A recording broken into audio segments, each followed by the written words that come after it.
Hello दोस्तों, स्वागत है आपका अनोखी लाइफ में। तो हमने शुरू की थी यूपीएससी रिवीजन सीरीज। आज देखेंगे करंट अफेयर्स जून मंथ का पूरा। लेकिन ये रिवीजन सीरीज है, इसका मतलब हम जो भी देखेंगे सिर्फ शॉर्ट में ही देखेंगे। ठीक है, चलते हैं आगे।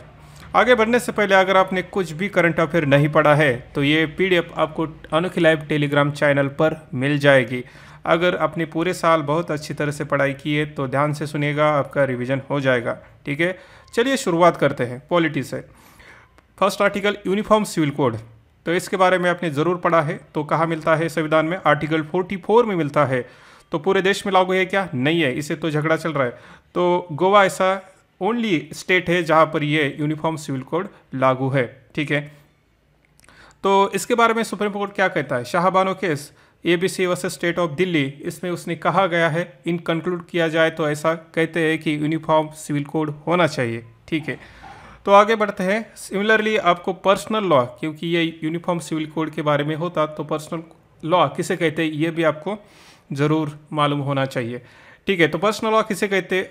वो लॉ जो बेस है रिलीजन, कास्ट, फेथ, बिलीफ और उससे ही बनते हैं। इसका मतलब ये संविधान से नहीं तो किसी रिलीजियस टेक्स्ट से बनते हैं, इसे पर्सनल लॉ कहते हैं। ठीक है, इसलिए तो यूनिफॉर्म सिविल की मांग है, क्योंकि ये डिफरेंट तरीके से काम करता है। इसके बाद है वोटिंग राइट फॉर एनआरआई। तो सबसे पहले कब इंट्रोड्यूस हुआ था? 2011। कैसे? अमेंडमेंट करके। कहाँ पर? Representation of the people act 1950 के अंतर्गत। तो इससे अंतर्गत वोटिंग राइट दिए गए थे और सब कुछ हुआ था, लेकिन फिर भी लोगों को ये पसंद नहीं आया, ना खुश थे, इसलिए पिटीशन डाल दी गई। फाइनली 2015 में पैनल ने कुछ रिकमेंड कर दिया। वो क्या था? ई पोस्टल बैलेट और प्रॉक्सी वोटिंग। और इसके अंतर्गत एक सिस्टम आया, उसे कहते हैं ETPBS। तो क्या है? Electronically transmitted postal ballot system. ये कब आया था? 2016 में। किसने लाया था? कोलैबोरेशन विद इलेक्शन कमीशन और सीडैक। ओके, ये याद रखना। लेकिन इसके की फीचर क्या है? सिक्योर है, सेक्रेसी मेंटेन करता है। सबसे इम्पॉर्टेंट क्या है? एलिजिबिलिटी। ओके, तो कौन कौन एलिजिबल है?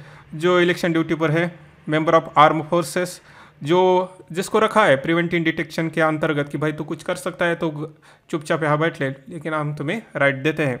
उसके बाद मेंबर ऑफ इंडियन एम्बेसी, और जो वोटर 80 ईयर्स के अबो है, वो person with disability, PWD, old media person. ये जो एलिजिबिलिटी है याद रखा ना चाहिए। ओके, तो आगे बढ़ते हैं। Role of governor in legislation. तो गवर्नर क्या करता है, उसका काम क्या है, ये सब कुछ आपको पता होगा। फिर भी ये कॉन्स्टिट्यूशनल हेड है स्टेट का, वो ये लिंक का काम करता है यूनियन और स्टेट के बीच में। तो हमारे संविधान में इसके बारे में बहुत सारा लिखा गया है, जैसे कि ये 153 कहता है कि हर एक राज्य के लिए गवर्नर होना चाहिए, जो अपॉइंट करेगा, जो प्रेसिडेंट उसे अपॉइंट करेंगे। और उसके बारे में ये भी कहा गया है कि 154 में कि इसकी स्टेट की जो एग्जीक्यूटिव पावर है वो गवर्नर के हाथ में रहेगी। 163 में कहा गया है कि भाई ये जो काम करेगा अपनी तरीके से नहीं करेगा तो एड और एडवाइस के साथ काम करेगा। या 164 में कहा गया है कि council of minister collectively responsible for, किसके लिए? लेजिस्लेशन ऑफ स्टेट के लिए कलेक्टिवली हो गए। ओके, तो आर्टिकल था लेजिस्लेचर के बारे में। तो लेजिस्लेचर ऑफ स्टेट में कौन कौन आता है? गवर्नर, लेजिस्लेटिव असेंबली और लेजिस्लेटिव काउंसिल। ठीक है, ये आते हैं। तो बाकी की चीज़ें आपने पढ़ी होगी। आगे बढ़ते हैं। सेडिशन लॉ, ये कब आया था? 1817 में। कहाँ है? IPC धारा 124A में है। इसकी डेफिनेशन क्या है? बहुत वेग डेफिनेशन है, इसके लिए तो ये हंगामा मचा जाता है कि आप कुछ बोलते हैं, कुछ कहते हैं, लिखते हैं, कुछ भी ऐसा हो जो लगता है कि बुरा है तो इसको जेल में डालेंगे। तो ऐसा ये वेग डेफिनेशन है, इसलिए तो इसके बारे में क्रिटिसाइज़ होता है। तो पनिशमेंट का भी प्रावधान है, फाइन का भी प्रावधान है, लेकिन इसकी वैलिडिटी मानी गई है क्या नहीं गई है? तो Kedarnath versus state of Bihar case में इसको वैलिड करार दिया गया था, लेकिन आगे Balwant Singh versus state of Punjab case में कहा कि भाई कोई भी स्लोगन अगर रेज करता है कि इसका मतलब नहीं कि वो राजद्रोह कर रहा है। ठीक है, और आगे Disha Ravi versus state of Delhi, इसमें भी कहा कि कोई पर्सन अगर आपके पॉलिसी से नाखुश है, इसका मतलब आप उसको जेल में नहीं डालोगे, डिसएग्री विद स्टेट पॉलिसी। तो इसके ये कुछ वर्डिक्ट थे। आगे बढ़ते हैं। आर्टिकल 299, तो हमें सिर्फ ये पता होना चाहिए कि इसमें है क्या। तो इससे पहले 298 में है कि पावर टू कैरी ट्रेड और बिजनेस, इसके बारे में लिखा गया है। और 299 में कहता है कि कॉन्ट्रैक्ट के बारे में। तो 299 क्या है? कॉन्ट्रैक्ट के बारे में। आगे बढ़ते हैं। आगे आर्टिकल है ऑर्डिनेंस के बारे में। तो ऑर्डिनेंस कौन निकाल सकता है? तो 1, 2, 3 में लिखा गया है कि भाई ये प्रेसिडेंट काम कर सकता है, लेकिन गवर्नर कहता है कि मैं भी कर सकता हूँ। तो प्रेसिडेंट कहेंगे कि तुम कहाँ से कर सकते? तो वो कहता है कि मैं 213 में मुझे ये अधिकार दिया है कि मैं भी कर सकता हूँ। मतलब आर्टिकल 123, आर्टिकल 213 में ये काम हो सकता है। तो इसके की फीचर क्या है? कब हो सकता है? जब both houses of parliament are not in session. Okay. और वैलिडिटी क्या है इसकी? वैलिडिटी है 6 वीक और 42 डेज। तो आगे बढ़ते हैं। इसके बारे में आपने पढ़ा है, इसलिए सिर्फ रिवीजन है ये। लैप्स कब लैप्स हो सकता है? क्या ये हो सकता है? प्रेसिडेंट कब जब चाहे विड्रॉ कर सकते हैं इसे। नेचर क्या है? जैसे कि पार्लियामेंट में हम लॉ बनाते हैं उसी तरह इसका नेचर है, लेकिन ये टेम्पररी होता है। आगे बढ़ते हैं। National capital civil service authority. Capital ये वर्ड है, इसका मतलब ये दिल्ली के बारे में है। तो हमें सिर्फ ये जानने की ज़रूरत है कि ये क्या करती है अथॉरिटी। तो क्या करती है? Transfer, posting, prosecution, sanction, disciplinary action, इसके बारे में ये काम करती है। क्योंकि ये हर बार होता है ना कि इसका अधिकार ये है, वो है, गवर्नर ऐसा कर रहा है, इसके लिए ये अथॉरिटी लाई गई है। तो आगे बढ़ते हैं। नेक्स्ट है जनरल कंसेंट ऑफ सीबीआई। ये क्या है कि रिसेंटली तमिलनाडु गवर्नमेंट कर दिया कि तुम नहीं आ सकते, है ना, विड्रॉ कर दिया है जनरल कंसेंट। तो सीबीआई को जांच करने के लिए किसी भी स्टेट में तो ये कंसेंट की आवश्यकता होती है, उसे ही ये जनरल कंसेंट वो स्पेसिफिक कंसेंट कहते हैं। जनरल कंसेंट का मतलब क्या होता है कि तो स्टेट कहता है कि अगर कोई भी आपको इंक्वायरी करनी है, जांच करनी है, तो जब चाहे तुम आ सकते हैं, बार बार हमें पूछने की कोई आवश्यकता नहीं। लेकिन स्पेसिफिक क्या कहता है? तो ये कहता है कि भाई तुम्हें अगर यहाँ आना है तो हमें पूछना पड़ेगा हर केस के लिए। तो ये स्पेसिफिक कंसेंट है। मतलब कि सीबीआई को जांच करने के लिए ये मैंडेटरी है कि उस स्टेट की परमिशन लेना। Okay. Next article, right to change name. क्या आप आपका नाम चेंज कर सकते हैं? क्या आपका सरनेम चेंज कर सकते हैं? तो दिल्ली और इलाहाबाद हाईकोर्ट करते हैं कि यस यू कैन। तो कैसे? तो right to life under the article 21। बस यही याद रखो। ठीक है। तो आगे बढ़ते हैं। और यही याद रखो कि name is intrinsic element of identity protected under the right to privacy. ये याद रखो। आगे बढ़ते हैं। जस्टिस क्लॉक, ये क्या है? कुछ भी नहीं है, बस जो भी जस्टिस हो रहा है उसका डाटा, रियल टाइम डाटा है, उसे ही जस्टिस क्लॉक कहा गया है, बस। और ये एडवर्स पोजीशन की डेफिनेशन याद रखो। और क्या होता है? लीगल प्रोसेस है where by non owner occupant of piece of land gain title and ownership that land after certain period of time. बहुत दिन के बाद, वह रहने के बाद उसकी जो ओनरशिप उसके पास आ जाते हैं, उसे एडवर्स पोजीशन कहा जाता है। ओके। तो ये होगा पॉलिटी का करंट अफेयर जून का। आगे बढ़ते हैं। आगे देखते हैं इन्वायरमेंट में क्या हुआ था जून में। सबसे पहले है जीएम क्रॉप। तो क्या है? जो ट्रांसजेनिक कॉटन सीड है उसके बारे में जी सैनी कहती कि देखो इसके बारे में। तो हरियाणा कहता है कि हम देखते हैं, लेकिन गुजरात, महाराष्ट्र, तेलंगाना कहते कि नहीं, हमें नहीं देखना। तो यही माजरा था। तो हमें सिर्फ ये जानना है कि जेनेटिक इंजीनियरिंग अप्रेजल कमेटी है क्या। तो ये किसके अंडर काम करते हैं? Minister of environment, forest and climate change. Okay. क्या काम करती होगी? ज़रूर यही है कि जेनेटिक इंजीनियरिंग के बारे में ही काम करती होगी। इसकी पावर कहाँ से आती है? इन्वायरमेंट प्रोटेक्शन एक्ट के अंतर्गत इसकी पावर है। तो जीएमओ के बारे में आपको ज़रूर पता होना चाहिए। जीएम क्रॉप क्या है, जेनेटिक एडिटिंग क्या है, इसके बारे में आपको ज़रूर जानकारी होगी। फिर भी जीएमओ और जीनोम एडिटिंग में क्या डिफरेंस है, ये हमें सबसे पहले मालूम होना चाहिए। क्या है? जेनेटिक मॉडिफिकेशन तब होता है जब किसी क्रॉप और किसी भी चीज़ में हमें बदलाव करना है। तो कैसे करेंगे? बाहर से लेकर उसमें कुछ जीन इंसर्ट करेंगे, तो उसे जेनेटिकली मॉडिफिकेशन ऑर्गेनिज्म कहते हैं, जीएमओ। लेकिन अगर हम बाहर से कुछ नहीं कर रहे, अंदर से ही ऑर्गेनिज्म में कुछ तो बदलाव कर रहे हैं, तो इसीलिए क्या करते हैं? जीनोम एडिटिंग कहते हैं। तो डिफरेंस यही है। अगर बाहर से लाएंगे तो जेनेटिकली मॉडिफिकेशन ऑर्गेनिज्म कहते हैं, अगर बाहर से कुछ नहीं लाएंगे तो जीनोम एडिटिंग कहते हैं। ठीक है। तो यही याद रखो। जैसे कि जीएमओ में सॉइल बैक्टीरिया वगैरह किया जाता है। नेक्स्ट है अमचैंग वाइल्ड लाइफ सेंचुरी। तो सबसे पहले ये कहा है, तो ये गुवाहाटी आसाम में है। तो इसकी बेसिक इन्फॉर्मेशन क्या है? इसके अंदर कोई फॉरेस्ट है, तो कौन से? खानपारा, आमचांग, साउथ आमचांग। ओके। तो ये ब्रह्मपुत्र रिवर के आसपास है और ये गवर्नमेंट ऑफ आसाम ने 2004 में वाइल्ड लाइफ सेंचुरी को ये डिक्लेयर कर दिया था कि भाई ये है बोले। तो आगे बढ़ते हैं। Green hydrogen. ग्रीन हाइड्रोजन तो ये कैसे प्रोड्यूस किया जाता है? तो इलेक्ट्रोलाइसिस प्रोसेस के बदौलत और विथ स्पेसिफिक क्या है, renewable energy, using renewable energy. तो कैसे किया जाता है, तो हाइड्रोजन ऑक्सीजन को स्प्लिट कर देंगे, जो बाय प्रोडक्ट मिल जाएगा वाटर वेपर होगा, मतलब नो कार्बन फुटप्रिंट, कार्बन की फुटप्रिंट नहीं है, इसका मतलब ये कि ग्रीन हाइड्रोजन है। ओके, लेकिन अदर टाइप हाइड्रोजन है जैसे कि ब्राउन हाइड्रोजन, तो ये कैसे प्रोड्यूस होता है, by using coal. Blue hydrogen कैसे प्रोड्यूस होता है, बाय यूजिंग नेचुरल गैस, ये याद रखो। आगे बढ़ते हैं, Congo rain forest. Congo rain forest के बारे में ऐसा कहा था कि वैनिश हो रहा है, मतलब जा रहा है, लॉस्ट हो रहा है। तो इसके बारे में बेसिक इन्फॉर्मेशन हमें ज़रूर याद रखनी चाहिए। क्या है, ये सेकंड लार्जेस्ट रेन फॉरेस्ट है। फर्स्ट कौन सा होगा, अमेजॉन। इसके बॉर्डरिंग कंट्री कौन सी है, तो अफ्रीकन कंट्री है। कौन सी, Cameroon, central African republic, republic of Congo, democratic republic of Congo, equatorial Guinea और गैबॉन। इसका क्लाइमेट कैसे, बहुत ज़्यादा बारिश होती है, हाई ह्यूमिडिटी है और टेम्परेचर भी होता है। और यहाँ पर कोई ऐसे जीव है क्या जो एंडेंजर्ड है, जैसे कि एलिफेंट, चिंपांजी है, ठीक है। और सबसे खास बात है यहाँ पिग्मी रहते हैं। पिग्मी ऐसे मेंबर ह्यूमन ग्रुप है जिसकी हाइट 150 सेंटीमीटर एवरेजली है, मतलब 59 इंचेस। ओके, पिग्मी याद रखो। ओके, आगे बढ़ते हैं। बोन क्लाइमेट चेंज कॉन्फ्रेंस, ये कहाँ हुई थी, जर्मनी में। यहाँ पर कुछ अलग हुआ है क्या, कुछ भी अलग नहीं हुआ, बस यही हुआ है कि आप कुछ काम नहीं कर रहे, मुझे पूरा देश कुछ भी काम नहीं कर रहा है, पूरा देश मतलब पूरा ये जो दुनिया यूनिवर्स है कुछ भी नहीं काम कर रहा है क्लाइमेट के बारे में, ऐसा कहा गया है। बस ये याद रखोगे, मिटिगेशन वर्क प्रोग्राम वो न्यू कलेक्टिव क्वान्टिफाई गोल के बारे में कुछ तो बोला था, बस यही याद रखो। तो क्या बोला था वो याद रखो, क्योंकि वही बोला था ना, कुछ काम नहीं कर रहे, बस ये ऐसा वैसा वैसा, ठीक है, मतलब याद रखने जैसी चीज़ नहीं है। आगे बढ़ते हैं, wild orchid of north Bengal. तो क्या है कि ये विल्ड ऑर्चिड जो है, तो इनका जो रेट है मरने का वो बढ़ रहा है। तो ये क्या है, सबसे पहले तो ये प्लांट है, कैसे प्लांट, फ्लावर व कलरफुल प्लांट है। कहाँ मिलते हैं, पूरे जगत में मिलते हैं, पूरे वर्ल्ड में, जैसे कि ट्रॉपिकल रेन फॉरेस्ट हो गए, माउंटेन, इवन डेजर्ट। ये वेस्टर्न घाट में एंडामिक है, सिर्फ वहाँ पर मिलते हैं, ऐसा दुनिया में नहीं, बस इंडिया के लिए। प्रोटेक्शन क्या है, इसका स्टेटस क्या है, तो साइट के अपेंडिक्स 2 में आता है।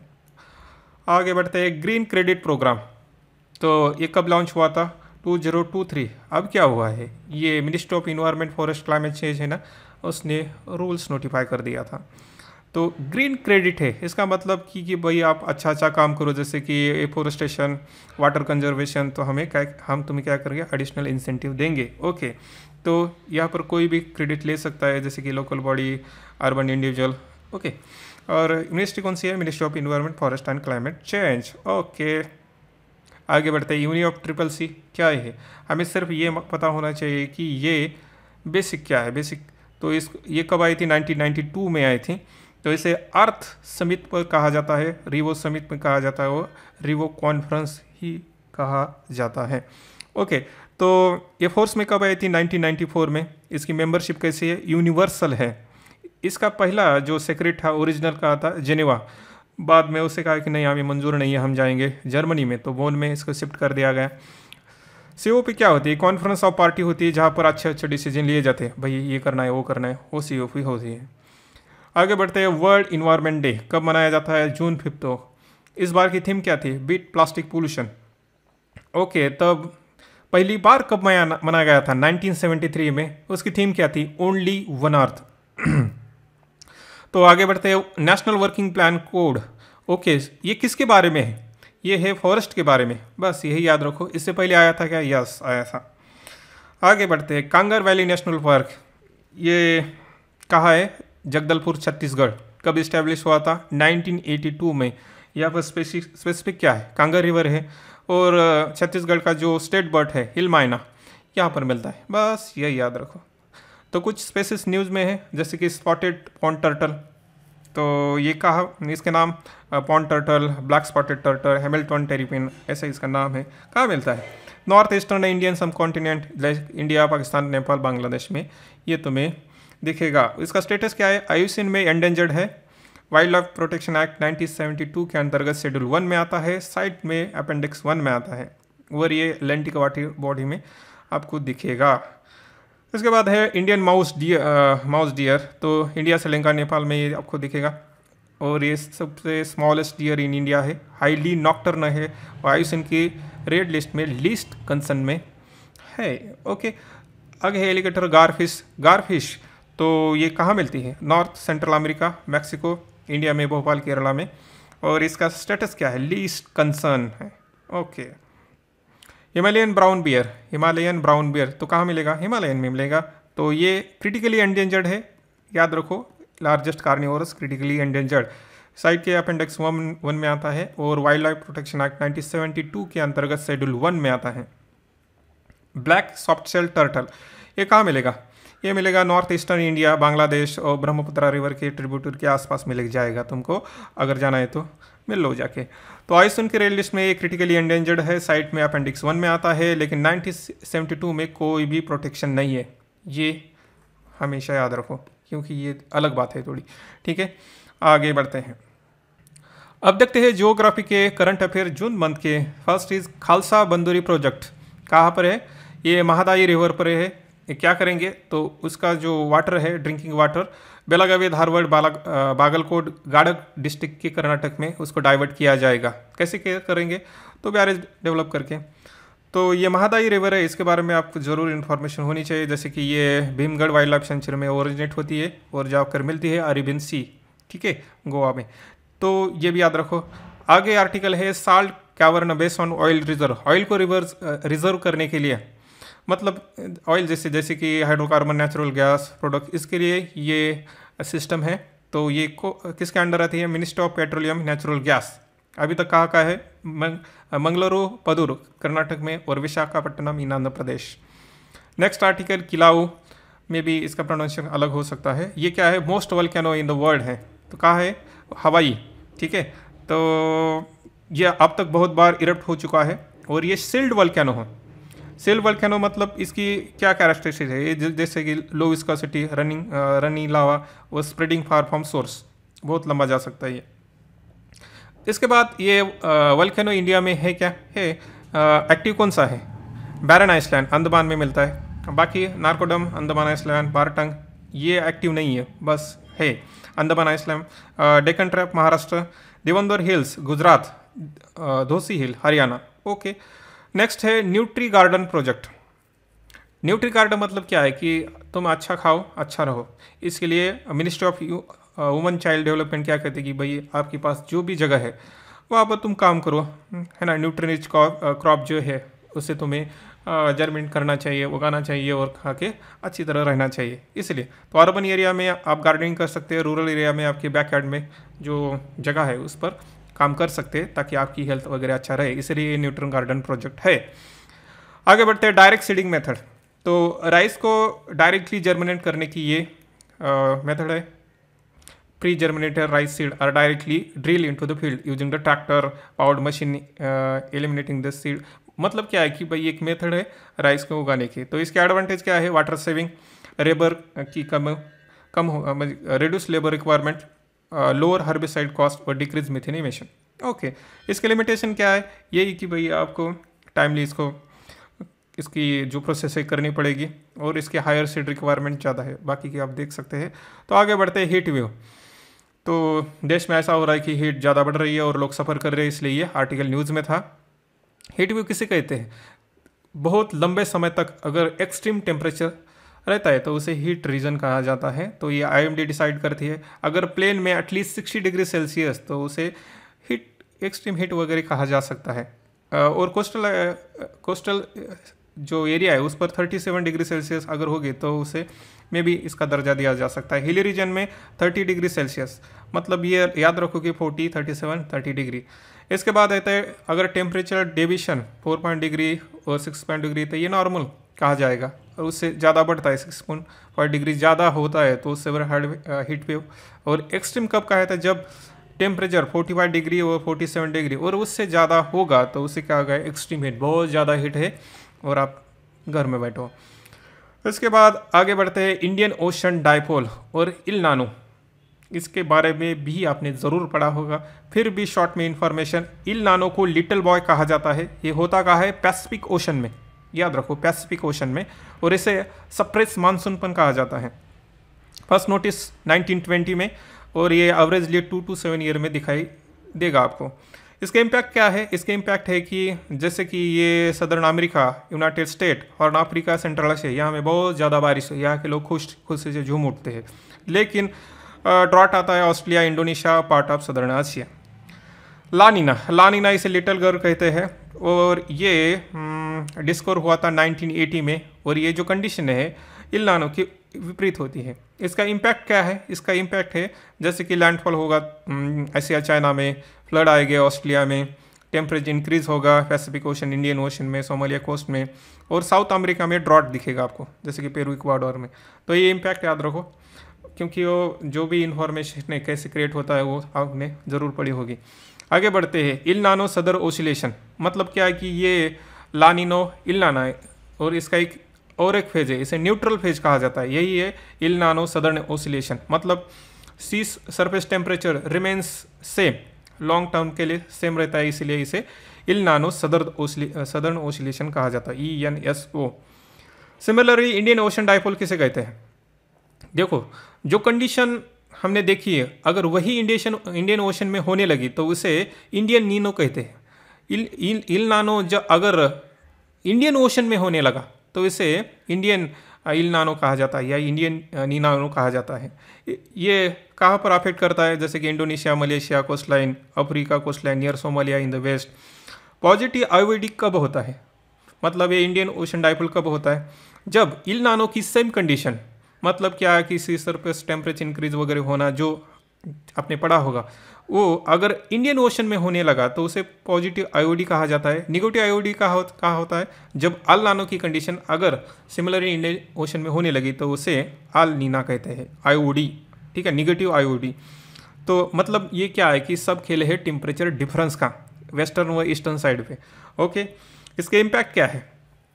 इम्पैक्ट तो आपको पता होगी कि अगर पॉजिटिव है तो ये हेल्प करेगा अफ्रीकन कोस्ट लाइन को, और जैसे कि लेकिन सप्रेस करेगा इंडोनेशिया, सदर्न एशिया, ऑस्ट्रेलिया में इसका इम्पैक्ट। और नेगेटिव में उल्टा होता है, मतलब पॉजिटिव में जो होगा उससे विपरीत होगा नेगेटिव आईओडी में।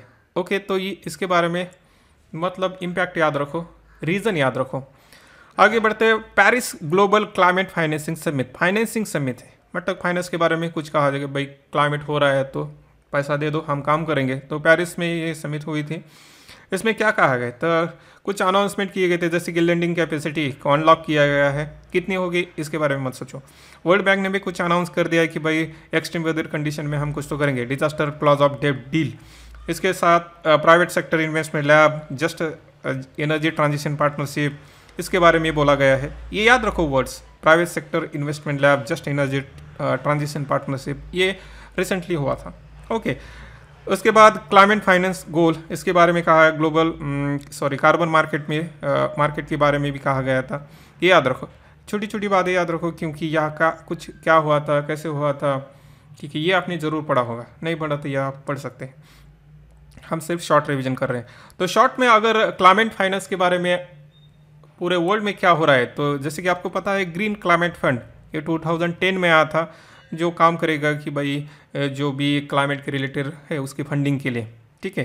ये यूनियन ऑफ ट्रिपल सी के अंदर का था, ये आपको पता है। इसका हेडक्वार्टर कहाँ है? रिपब्लिक ऑफ कोरिया में। उसके बाद है लॉस एंड डैमेज फंड, ये भी आया था COP 227 में, समिट में। और ये जो है तो मतलब कैसे काम करता है, जैसे कि कुछ यहाँ पर लॉस हो गया, डैमेज हो गया, तो उसके बारे में ये फंडिंग वगैरह काम करता है, लॉस और डैमेज। ओके, इंडिया ने क्या किया है? तो इंडिया के जो फंड है, जैसे कि national adaptation fund for climate change 2015 में आया था, नेशनल क्लीन एनर्जी फंड और नेशनल अडॉप्टेशन फंड, ये जो भी है फंड, ये कहाँ है? भारत के हैं और इंडिया के है। उसके बाद लैंडफॉल ऑफ साइक्लोन, तुम्हें पता है कि गुजरात में एक बायपारजॉय नाम का एक साइक्लोन आया था, मतलब नाम दिया था उसको, ठीक है।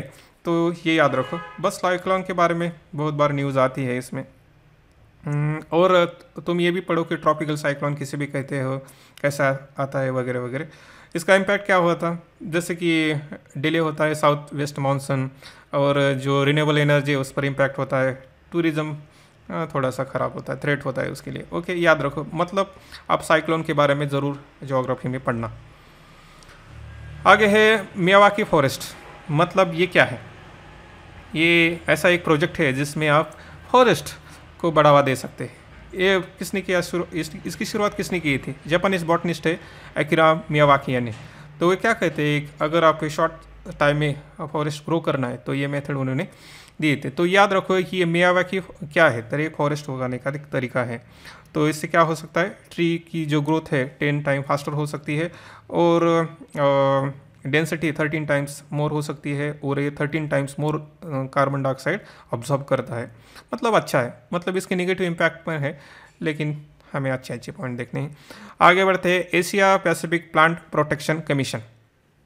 ये क्यों न्यूज़ में है? क्योंकि इंडिया को चेयर मिली है। तो ये क्या है, Asia Pacific plant protection commission क्या है? ये इंटर गवर्नमेंटल ऑर्गेनाइजेशन है जो इन्हांस करता है हेल्थ और प्रोटेक्शन के बारे में। इस्टेब्लिश हुआ था 1956 में। ये रीजनल बॉडी है, approved by FAO, food and agriculture organisation of united nation. Okay, और ये रीजनल प्लांट प्रोटेक्शन एग्रीमेंट के अंतर्गत काम करते हैं। मैनेजमेंट वगैरह करना, इन्वेजिव के बारे में, ये सब इसके अंतर्गत है। Asia Pacific plant protection commission. बस ये याद रखो, इंडिया के हाथ में अब चेयर आई है। आगे है ज्वार राइस। तो ज्वार राइस के बारे में न्यूज़ थी। इसको साली राइस भी, विंटर राइस पण कहा जाता है।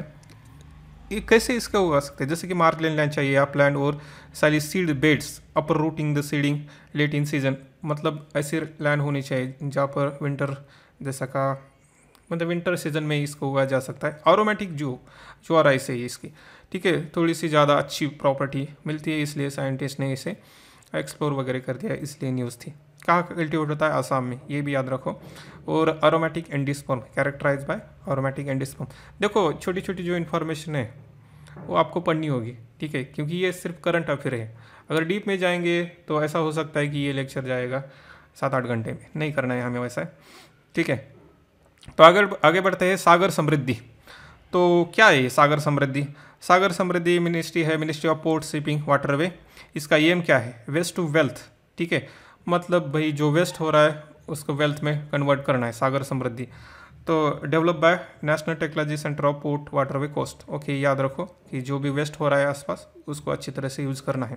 और ये सागर समृद्धि ऑनलाइन ड्रेजिंग मॉनिटरिंग सिस्टम है। भाई जो खराब है उसको बाहर निकालो, उसका अच्छा काम करो, वेल्थ को बनाओ, ठीक है। तो आगे बढ़ते हैं, इंटर गवर्नमेंटल नेगोशिएटिंग कमेटी। तो ये किसके बारे में है? बस यही याद रखो कि ये प्लास्टिक पोल्यूशन को एंड करने के बारे में है। ये कहाँ हुई थी? पेरिस, फ्रांस में हुई थी भाई, यही याद रखो। इसके बाद आते हैं हेलमांड रिवर। हेलमांड रिवर कहाँ बहती है? ईरान, ठीक है, अफगानिस्तान, मतलब ये दोनों के बीच में टेंशन है, मतलब यहाँ ही बहती है। अफगानिस्तान की लॉन्गेस्ट रिवर है। अग्रीमेंट हुआ था हेलमांड रिवर ट्रीटी के बारे में, लेकिन फिर भी झगड़ा हो गया। तो याद रखो हेलमांड रिवर कहाँ है? तो ईरान और अफगानिस्तान के बीच में, मतलब अफगानिस्तान की है लेकिन एग्रीमेंट, जैसे कि हमारी नदियाँ है ना, उसी तरह। लेक ह्यूमन का है, ये लार्जेस्ट फ्रेश वाटर लेक है ईरान में, और one of the largest wetland between the Iran and Afghanistan, ये भी याद रखो। लेक ह्यूमन का, इसका प्रोनाउंसिएशन क्या है? सोचो। फिश किल मतलब जो फिश मर रही है, ठीक है, मतलब क्या हो रहा है? तो ऐसा हो रहा है कि जहाँ पर ऑक्सीजन की कमी हो जाएगी तो फिश मर जाएगी, ठीक है। तो ये US से जो टेक्सास है वहाँ पर दिखाई देता है, पर ये अनयूजुअल नहीं है। ऐसा कहते हैं कि जब जब सी टेम्परेचर राइज होता है, इंक्रीज होता है, तो ऐसा आपको दिखाई देगा। तो रीज़न क्या है? तो ये याद रखो, रीज़न वार्म वाटर, काम सी और क्लाउड स्काई जब होगा तब ऐसा होगा कि ये फिश कहेंगी कि हम जाएंगे, मर जाएंगे, ठीक है। तो फिश किल। आगे है global green house gas watch. क्या है global green house gas watch? तो ये क्या है कि रिड्यूस करता है heat trapping gases in combat climate change. Okay, तो इसके बारे में थोड़ी जो इन्फॉर्मेशन है, जैसे कि ये WMO काम करता है यहाँ पर, तो उसके बारे में, ये स्पेशलाइजेशन एजेंसी है किसकी? यूनाइटेड नेशन की। कब हुआ था, कब आया था ये WMO? 1950 में, ठीक है। और इसके मेंबर 192, 193, ठीक है, मतलब होंगे यहाँ पर आसपास, मतलब ये याद रखो कि 190 के अबो है। इंडिया मेंबर है क्या? यस। इसका हेडक्वार्टर कहाँ है कि जिनेवा स्विट्जरलैंड में आपको दिखाई देगा। शॉर्ट में और एक है शान हाइड्रो प्रोजेक्ट, किसके बीच में, पंजाब और हिमाचल प्रदेश, शान हाइड्रो पावर प्रोजेक्ट। ओके, तो ये याद रखो कि पंजाब और हिमाचल प्रदेश के अंतर्गत आता है। Okay, places in news, Cambodia news में था। तो कंबोडिया कहाँ है, Cambodia located in southern portion of Indo China peninsula. ठीक है, यहाँ पर मैप नहीं दिखाया गया, अगली बार कोशिश करते हैं। तो इसका जियोग्राफिकली मतलब इसकी बाउंड्री कहाँ कहाँ मिलती है कंबोडिया की, वियतनाम है ईस्ट में और साउथ ईस्ट में दिखाई देगा, लाओस है नॉर्थ ईस्ट में, थाईलैंड है नॉर्थ वेस्ट में, और गल्फ ऑफ थाईलैंड यहाँ पर मिल जाएगा। मतलब वियतनाम, लाओस और ये जो है ना थाईलैंड, ये इसके आसपास मिल जाएगी। ठीक है, ओके, ये याद रखो। उसके बाद कोसोवो, ठीक है, ये क्या है, लैंडलॉक कंट्री, कहाँ मिलती है, बाल्कन पेनिसुला, यूरोप में। ओके, और इसकी कैपिटल प्रिस्टिना। और इसकी बाउंड्री कौन कौन सी हैं, नॉर्थ और ईस्ट में है सर्बिया, वेस्ट पे है मोंटेगरो, साउथ वेस्ट में है अल्बानिया, और साउथ ईस्ट में है नॉर्थ मैसेडोनिया। मतलब अगर इसके बारे में पूछा जाए जिसकी प्रोनाउंसिएशन कोसोवो क्या हो सकती है, सर्बिया, मोंटेगरो, अल्बानिया और नॉर्थ मैसेडोनिया। ठीक है, झगड़ा इस बात पे है कि 2008 में ये सर्बिया से अलग हुआ था और कहा था कि हम अलग हैं, हम स्वतंत्र हैं, लेकिन भारत भी इसे रिकग्नाइज नहीं करता। ठीक है, तो ये भी याद रखो, मतलब थोड़ा है जैसे कि टेंशन होते हैं। इसके बाद है बेलीज। तो अभी WHO ने कह दिया कि ये फ्री ऑफ मलेरिया है। तो कहाँ मिलेगा, ये मिलेगा Caribbean coast of northern central America, मतलब इसके आसपास की boundary, Yucatan peninsula, northern western hemisphere. ये पोजीशन यहाँ किसकी है, ये नदर western hemisphere of the earth. ठीक है, मतलब थोड़ा सा अपन ये बोलते हैं ना कि जियोग्राफिकली इम्पोर्टेंट है, वैसा ही है। अगर बॉर्डर की बात की जाए तो मैक्सिको, गुटेमाला और कैरेबियन सी इसके अंतर्गत है बेलीज। ओके, तो जाके आप देख सकते हैं ये क्यों आया था, फ्री ऑफ मलेरिया की वजह से ये न्यूज़ में आया था। एक डैम है यूक्रेन का, काकोवका, यही क्या, प्रोनाउंसिएशन में कभी कभी गलती होती है देखो, क्योंकि हमें वहाँ के डैम क्या नाम पता होगा। तो यहाँ पर क्या है, सबसे अच्छी बात यही है कि यहाँ पर एक रिवर है, उसका नाम है दिनिप्रो रिवर, यूक्रेन की, और ये न्यूक्लियर प्लांट है। ठीक है, याद रखो, यहाँ पर एक न्यूक्लियर प्लांट है।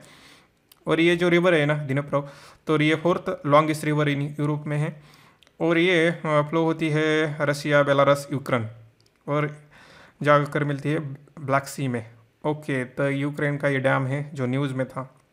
इसके बाद सोमालिया, ये तो पता होगा आपको, सोमालिया तो eastern most country of Africa और हॉर्न ऑफ अफ्रीका में आपको ये सोमालिया मिल जाएगा। ठीक है, और इसके आसपास क्या है, तो गल्फ ऑफ एडन आपको मिल जाएगा। इसका क्लाइमेट ड्राई एंड हॉट है, और सवानवा सेमी डेजर्ट जैसे यहाँ पर लैंडस्केप आपको मिल जाएंगे। तो ये ज्योग्राफी के कुछ करंट अफेयर थे जो हमने शॉर्ट में देखे।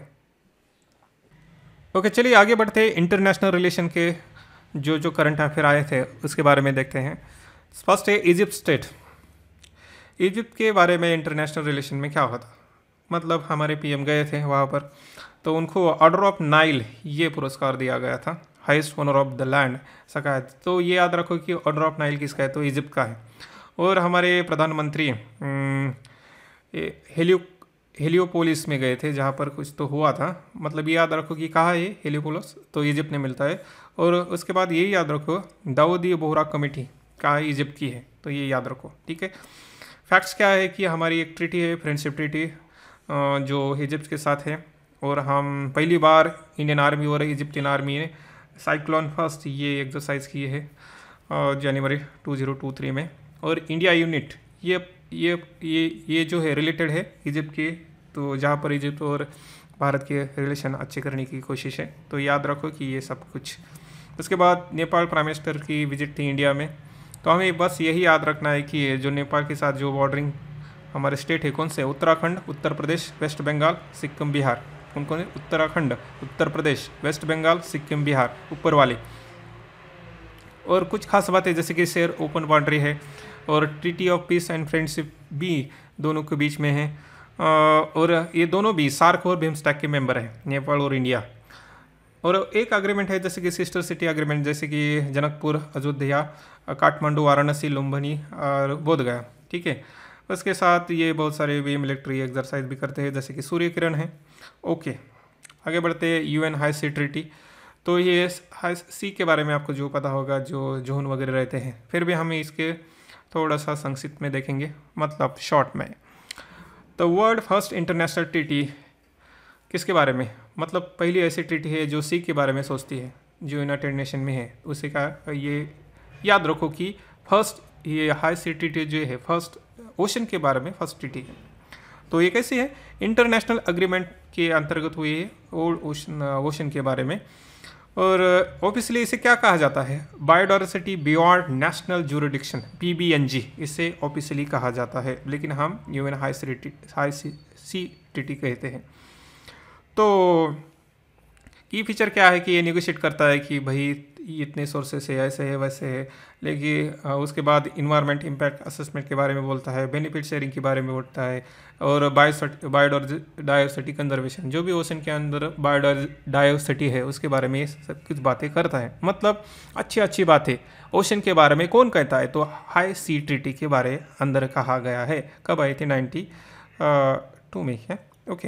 ओके, आगे बढ़ते। अनक्लॉज, ये जो हमने अब कहा कि ये कब आया था, 1982 में आया था। इसे लॉ ऑफ द सी कहते हैं। ये कॉम्प्रेसिव एक रेजिम है जिसमें बहुत सारी चीज़ों के बारे में, जैसे राइट, ड्यूटी, फंक्शन वगैरह, फ्रेमवर्क कैसे काम करेगा, इसके बारे में लिखा गया है 1982 की ट्रीटी, इसे लॉ ऑफ द सी कहते हैं। आगे बढ़ते हैं, एशियन डेवलपमेंट बैंक। ये क्या है, रीजनल डेवलपमेंट बैंक है। कब आई थी, 1966 में। ओके, इसका हेडक्वार्टर कहाँ है, फिलीपींस में। तो इसका ऑब्जेक्टिव क्या है, जैसे कि एशियन है तो यहाँ पर के जो लोग हैं एशिया के, वहाँ पर सोशल इकोनॉमिक डेवलपमेंट के बारे में बहुत अच्छी चीज़ें करते हैं। पहले ये 31 मेंबर थे, अब इसके बढ़कर 68 हो गए। बहुत ज़्यादा एशिया पैसिफिक के मेंबर हैं, और 49 मेंबर है, मतलब इससे अलावा भी मेंबर है। यही याद रखो कि बस एशिया और पैसिफिक के नहीं, फिर अलग अलग मेंबर भी इसमें होते हैं। तो इसके share holder Japan, United state के सेम शेयर है, जैसे कि 15.6%। उसके बाद आता है नंबर चाइना का, इंडिया और ऑस्ट्रेलिया। बस याद रखो कि भाई इंडिया 4th नंबर पे दिखाई देता है। वोटिंग राइट के बारे में क्या है, जिसने ज़्यादा पैसा डाला है उसका ज़्यादा vote. Proportion with member capital subscription, मतलब जिसका ज़्यादा पैसा उसका ज़्यादा वोट। और ये जो ADB है ना, तो यूनाइटेड नेशन का ऑब्जर्वर है। ठीक है, रोल और फंक्शन क्या करता है कि भाई आसिया में जो पोवर्टी वगैरह हो रहा है पैसिफिक रीजन में, उसको कम करना है, ग्रोथ अच्छी तरह से करनी है, रीजनल इंटीग्रेशन करना है। ठीक है, अच्छी बातें करते हैं लोग। की पब्लिकेशन क्या है कि इसका एनुअल रिपोर्ट मिलता है, जैसे कि एशियन डेवलपमेंट आउटलुक अप्रैल में आया था, एशियन इकोनॉमिक इंटीग्रेशन रिपोर्ट में आया था, मतलब रिपोर्ट निकालता है। आगे बढ़ते हैं, बिम्स्टेक। तो ये क्या है, सबसे पहली बात, ये तो मल्टीलैटरल रीजनल है, मतलब एक नहीं, मल्टीलैटरल रीजनल है। सेक्रेटरी का है ढाका, बांग्लादेश। और चेयरमैनशिप ऑफ बिम्स्टेक की कैसे मिलती है, देखो रोटेट होती है। करंट चेयर थाईलैंड के पास है। इसके मेंबर कितने हैं, 7 मेंबर हैं। 5 साउथ एशिया से आते हैं और 2 साउथ ईस्ट एशिया से आते हैं। जैसे कि साउथ एशिया से कौन आता है, बांग्लादेश, भूटान, इंडिया, नेपाल, श्रीलंका, मतलब पाकिस्तान नहीं है।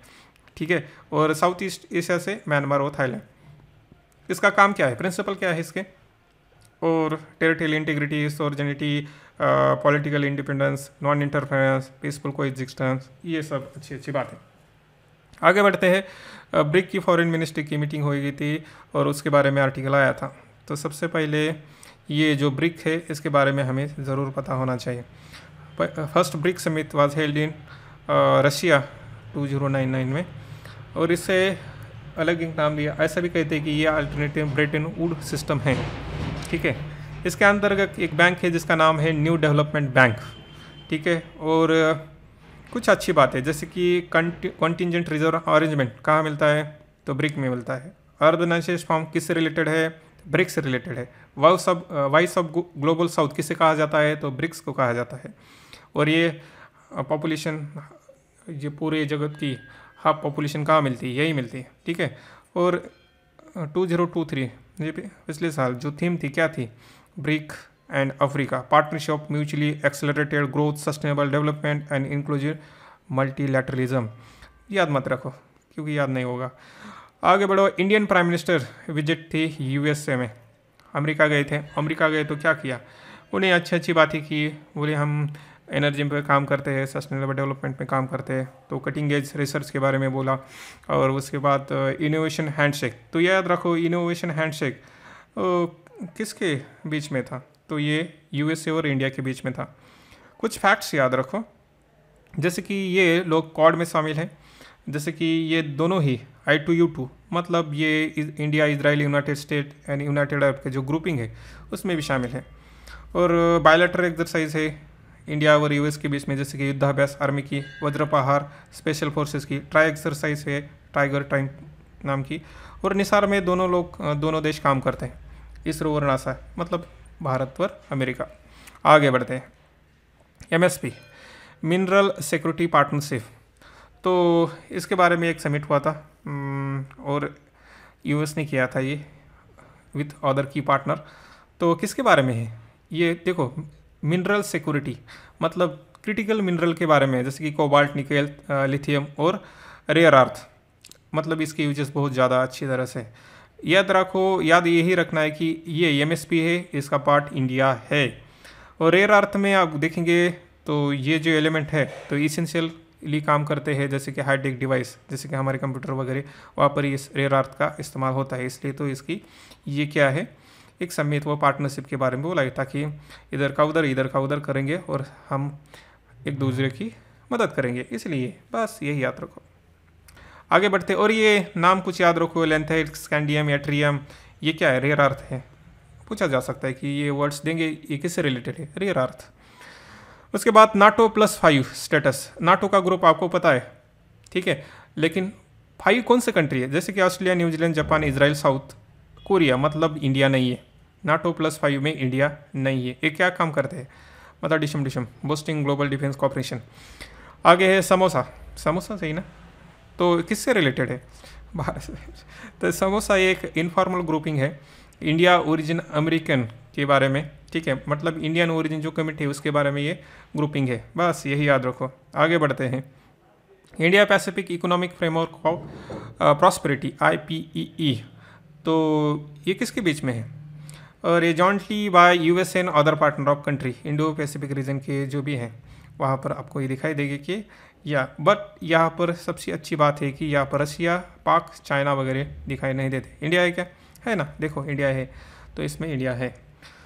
उसके बाद OPEC+, OPEC आपको कंट्री पता है, ऑयल एक्सप्लोरिंग कंट्री। OPEC+ क्या है, पर OPEC के साथ 23 ऑयल एक्सपोर्टिंग कंट्री जो रेगुलरली मिलते हैं और बोलते हैं कि ऐसा करना है वैसा करना है, ठीक है। सबसे पहले तो जो ये OPEC की कंट्री है उसके साथ मिलकर कुछ अलग देश आए हैं, उसे OPEC+ बना है।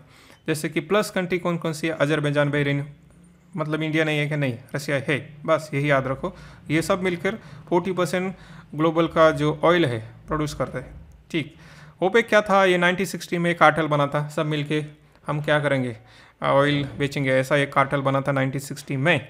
ओके, तो परमानेंट इंटर गवर्नमेंटल ऑर्गेनाइजेशन है। इसके फाउंडिंग मेंबर कौन से है, Iran, Iraq, Kuwait, Saudi Arabia, Venezuela, और ये सब मिलकर 30% क्रूड ऑयल करते हैं। और इसका हेडक्वार्टर कहाँ है, वेनिया, ऑस्ट्रिया। आगे बढ़ते हैं। अटलांटिक डिक्लेरेशन, बस ये याद रखो, ये किसके बीच में था, यूनाइटेड स्टेट व ब्रिटेन। क्या करना है, ये रशिया और चाइना को काउंटर करना है। यूनाइटेड स्टेट और ब्रिटेन के बीच में अटलांटिक डिक्लेरेशन हुआ था। आगे बढ़ते हैं। शांग्रीला डायलॉग, इसके भी बारे में आपको पता होगा, ये सिंगापुर में होता है और ये हर साल आपको दिखाई देगा। ये ट्रैक 1 डिप्लोमेसी है। ट्रैक 1 में कौन आते हैं, जो बड़े बड़े लोग, हाई लेवल पॉलिटिकल व मिलिट्रिकल लीडर। ट्रैक 2 डिप्लोमेसी किसे कहते हैं, जिसे इससे छोड़कर, मतलब ये लीडर वगैरह को छोड़कर जो रिलीजियस एनजीओ लीडर वगैरह मिलते हैं, ये आपको ट्रैक 2 डिप्लोमेसी में मिल जाएंगे। और ट्रैक 3 क्या होते हैं, पीपल टू पीपल। और ये लंदन बेस्ड थिंक टैंक है। और ये यहाँ क्या काम होता है, अच्छी अच्छी बातें होती है। और ये एशिया का लार्जेस्ट एनुअल सिक्योरिटी फर्म है, मतलब यहाँ के सब चैलेंजेस वगैरह बारे में इसमें सोचते हैं, बोलते हैं, कुछ तो करते हैं। Next article is US want to rejoin UNESCO. तो हमें सिर्फ ये याद रखना है कि यूनेस्को है क्या। तो ये 1945 में आया था। तो क्या काम करता है, पीस एंड सिक्योरिटी के बारे में काम करता है, इंटरनेशनल कोऑपरेशन वगैरह लाता है इसके। तो ऑब्जेक्टिव क्या है, वही पीस एंड सिक्योरिटी। तो मेंबर कौन से हैं, 193 मेंबर और कुछ एसोसिएट मेंबर दिखाई देंगे। लेकिन इसके बारे में और एक फैक्ट्स है, जैसे कि कुछ मेंबर यूनेस्को के हैं लेकिन यूएन के नहीं है, जैसे कि कुक आइलैंड, न्यू पैलेस्टाइन, ये यूएन के मेंबर नहीं है लेकिन यूनेस्को के हैं। कुछ ऐसे भी मेंबर है जो यूएन के मेंबर है लेकिन यूनेस्को के मेंबर नहीं है, जैसे कि इजराइल, लिechtenstein और यूनाइटेड स्टेट। ओके, ये जो भी नाम है उसका, ठीक है, ये याद रखो फैक्ट्स। आगे बढ़ते हैं। इसका हेडक्वार्टर क्या है, पेरिस। और इंडिया कैसा है, फाउंडिंग मेंबर है। प्रोग्राम कौन कौन से यूनेस्को के, जैसे कि world heritage programme, education for all programme, international hydrological programme, man and biosphere, ये आपने बार बार पढ़ा होगा। उसके बाद इंटेंजिबल कल्चरल हेरिटेज प्रोग्राम, ये भी किससे रिलेटेड है, यूनेस्को। उसके बाद नेक्स्ट है यूनेस्को की 1267 कमेटी है। तो ये किससे रिलेटेड है, तो याद रखो कि ये ग्लोबल टेररिस्ट को अगर घोषित करना है तो इससे रिलेटेड है। इसे अलकायदा और ISIL ये भी कहा जाता है, सैंक्शन कमेटी कहा जाता है। तो क्या करते हैं कि यूएन के मेंबर इस टेररिस्ट का नाम प्रपोज करते हैं, अगर उसे माना जाएगा तो उसे ग्लोबल टेररिस्ट कहा जाएगा। तो UNES की 1267 की कमेटी का क्या काम है, ग्लोबल टेररिस्ट के बारे में है। आगे बढ़ते हैं। जो इंडिया में G20 की समिट हुई उसके कुछ इवेंट, जैसे कि टूरिज्म मिनिस्ट्री की मीटिंग हुई थी, कहाँ हुई थी, गोवा में। तो क्या करेंगे, जैसे कि tourism, digitalisation, skill tourism, MSME, इसके बारे में सोचेंगे, काम करेंगे, ऐसा बोला था। तो कहाँ हुई थी, गोवा में। उसके बाद एजुकेशन मिनिस्ट्री, G20 की एजुकेशन मिनिस्टर की मीटिंग हुई थी, तो कहाँ, पुणे में। ओके, ये भी कहा गया कि अच्छा काम करेंगे। उसके बाद W20 ग्रुपिंग, मतलब वुमेन 20 की ग्रुप हुई थी, कहाँ पर, तमिलनाडु, महाबलीपुरम में। तो उसकी थीम थी वुमेन लीड डेवलपमेंट। ओके, उसके बाद ये था सुप्रीम ऑडिट इंस्टीट्यूशन 20, इसकी मीटिंग कहाँ हुई थी, गोवा में। क्या, ब्लू इकोनॉमी और रिस्पॉन्सिबल आर्टिफिशियल इंटेलिजेंस, याद रखो, ये याद रखो बस कि ये समिट हुई थी। उसके बाद ग्लोबल DPI, मतलब digital public infrastructure summit, G20 की। तो उसने क्या कहा था कि अच्छा काम करेंगे भाई, किसके बारे में, एज ऑफ डूइंग बिजनेस वगैरह इसके बारे में। तो इसका थीम भी वैसी थी, ease of doing business, ease of governance, है ना। तो ease of living, ease of doing business, ease of governance. तो इंडिया ने यही कंसेप्ट इंट्रोड्यूस किया था, उसका नाम था वन फ्यूचर अलायंस। ठीक है, कौन सा, वन फ्यूचर अलायंस, किसने इंट्रोड्यूस किया था, इंडिया ने। ओके, याद रखो। ओके, आगे बढ़ते हैं इकोनॉमी की तरफ। First article is IRDA vision. इसका विजन क्या है, vision insurance for all. Okay, तो हमें यही याद रखना है कि ये IRDAI है क्या, ये रेगुलेटरी बॉडी है। तो ये क्या करती है, जो पॉलिसी होल्डर है उसको प्रोटेक्ट करती है। ठीक है, और कब आई थी, 1999 में। और ये किसके अंतर्गत फंक्शन काम करती है, IRDA एक्ट 99 और इंश्योरेंस एक्ट 1938 की। ओके, ये ऑटोनॉमस बॉडी है। ओके, और क्या, protest of interest, regulate promote का काम करती है इंश्योरेंस को। ओके, IRDA याद रखो कैसी बॉडी, रेगुलेटरी। आगे बढ़ते हैं। Credit information bureau India LTD, CBIL, इसके बारे में नाम तो सुना होगा आपने। तो हाई कोर्ट ऐसा करता है, केरला हाई कोर्ट ऐसा कहता है कि अगर कोई एजुकेशन लोन को अप्लाई करता है तो वहाँ पर आप CBIL के बारे में मत सोचो। तो education loan application should not be rejected based on low credit information bureau. तो कहते हैं कि भाई ये एजुकेशन लोन के लिए भी आप क्रेडिट मांगोगे क्या, तो इसके बारे में है। तो ये CBIL के बारे में याद रखो कि एक कंपनी है जो डॉक्यूमेंटेशन वगैरह काम करती है, जो क्रेडिट स्कोर देती है। तो ऐसे कंपनी कितने हैं, तो 4 कंपनियां हैं क्रेडिट इन्फॉर्मेशन कंपनी।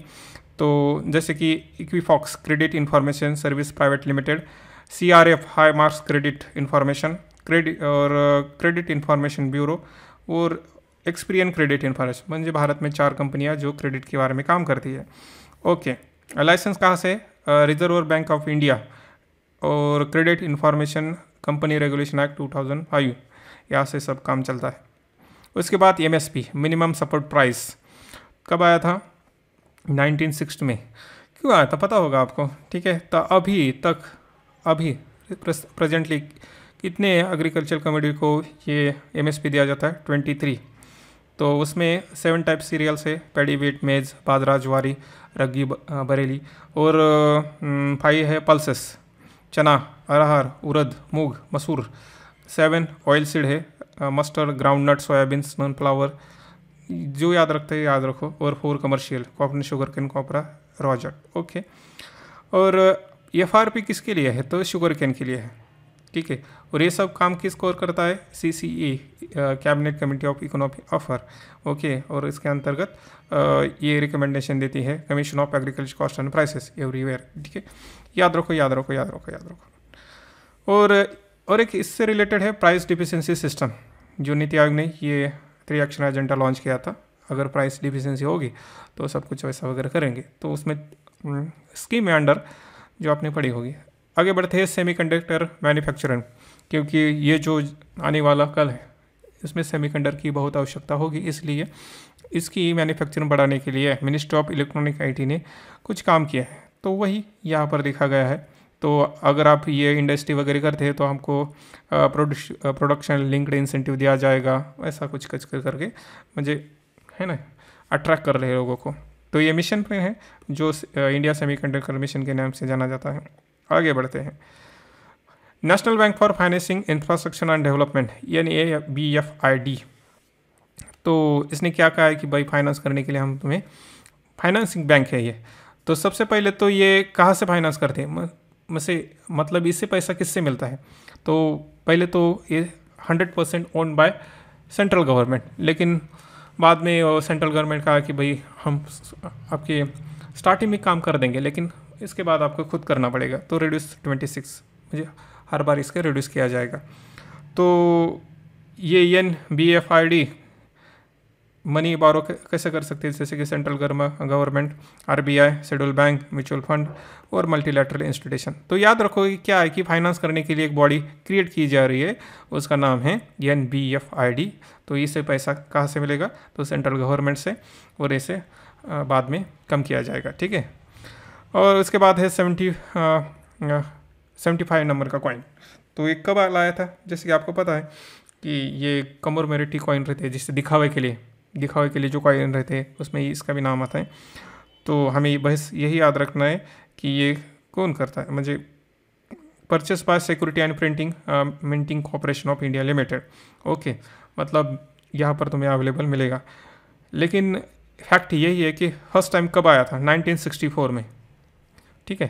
तो ये याद रखो, जवाहरलाल नेहरू के पास होने के बाद ये पहली बार लाया था। ओके, नेक्स्ट है लिमिट ऑन UPI ट्रांजेक्शन।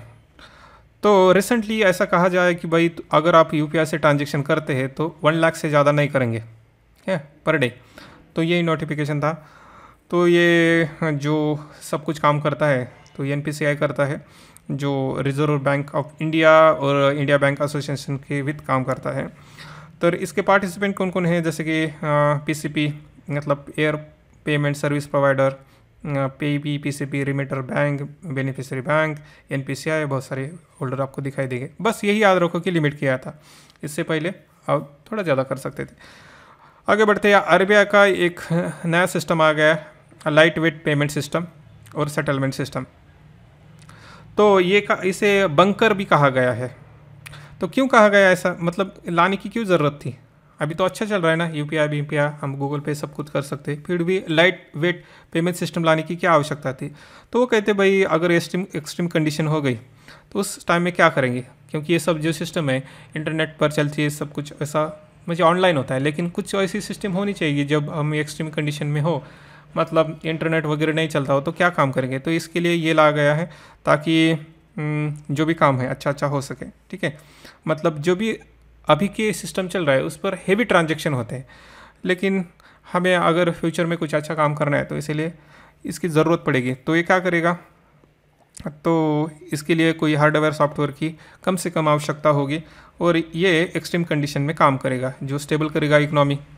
सोच सकते हो ना, अगर देखो कुछ जैसे फ्लड, बाढ़ वगैरह आ गई, कुछ तो अलग हो गया तो सब इकोनॉमी ठप हो जाएगी, तो ना हो इसलिए ये अल्टरनेटिव सिस्टम ला रहे, इसका नाम है light weight payment system.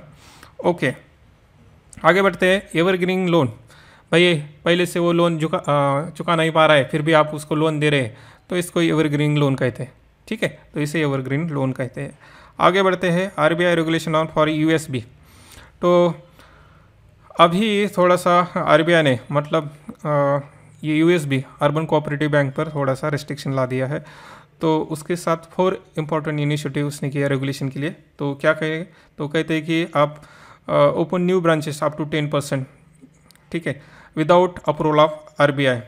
One time settlement होगा, और जो आपको प्राइवेट सेक्टर लैंडिंग होती है PSL, उसकी टाइमलाइन एक्सटेंड कर दी गई है।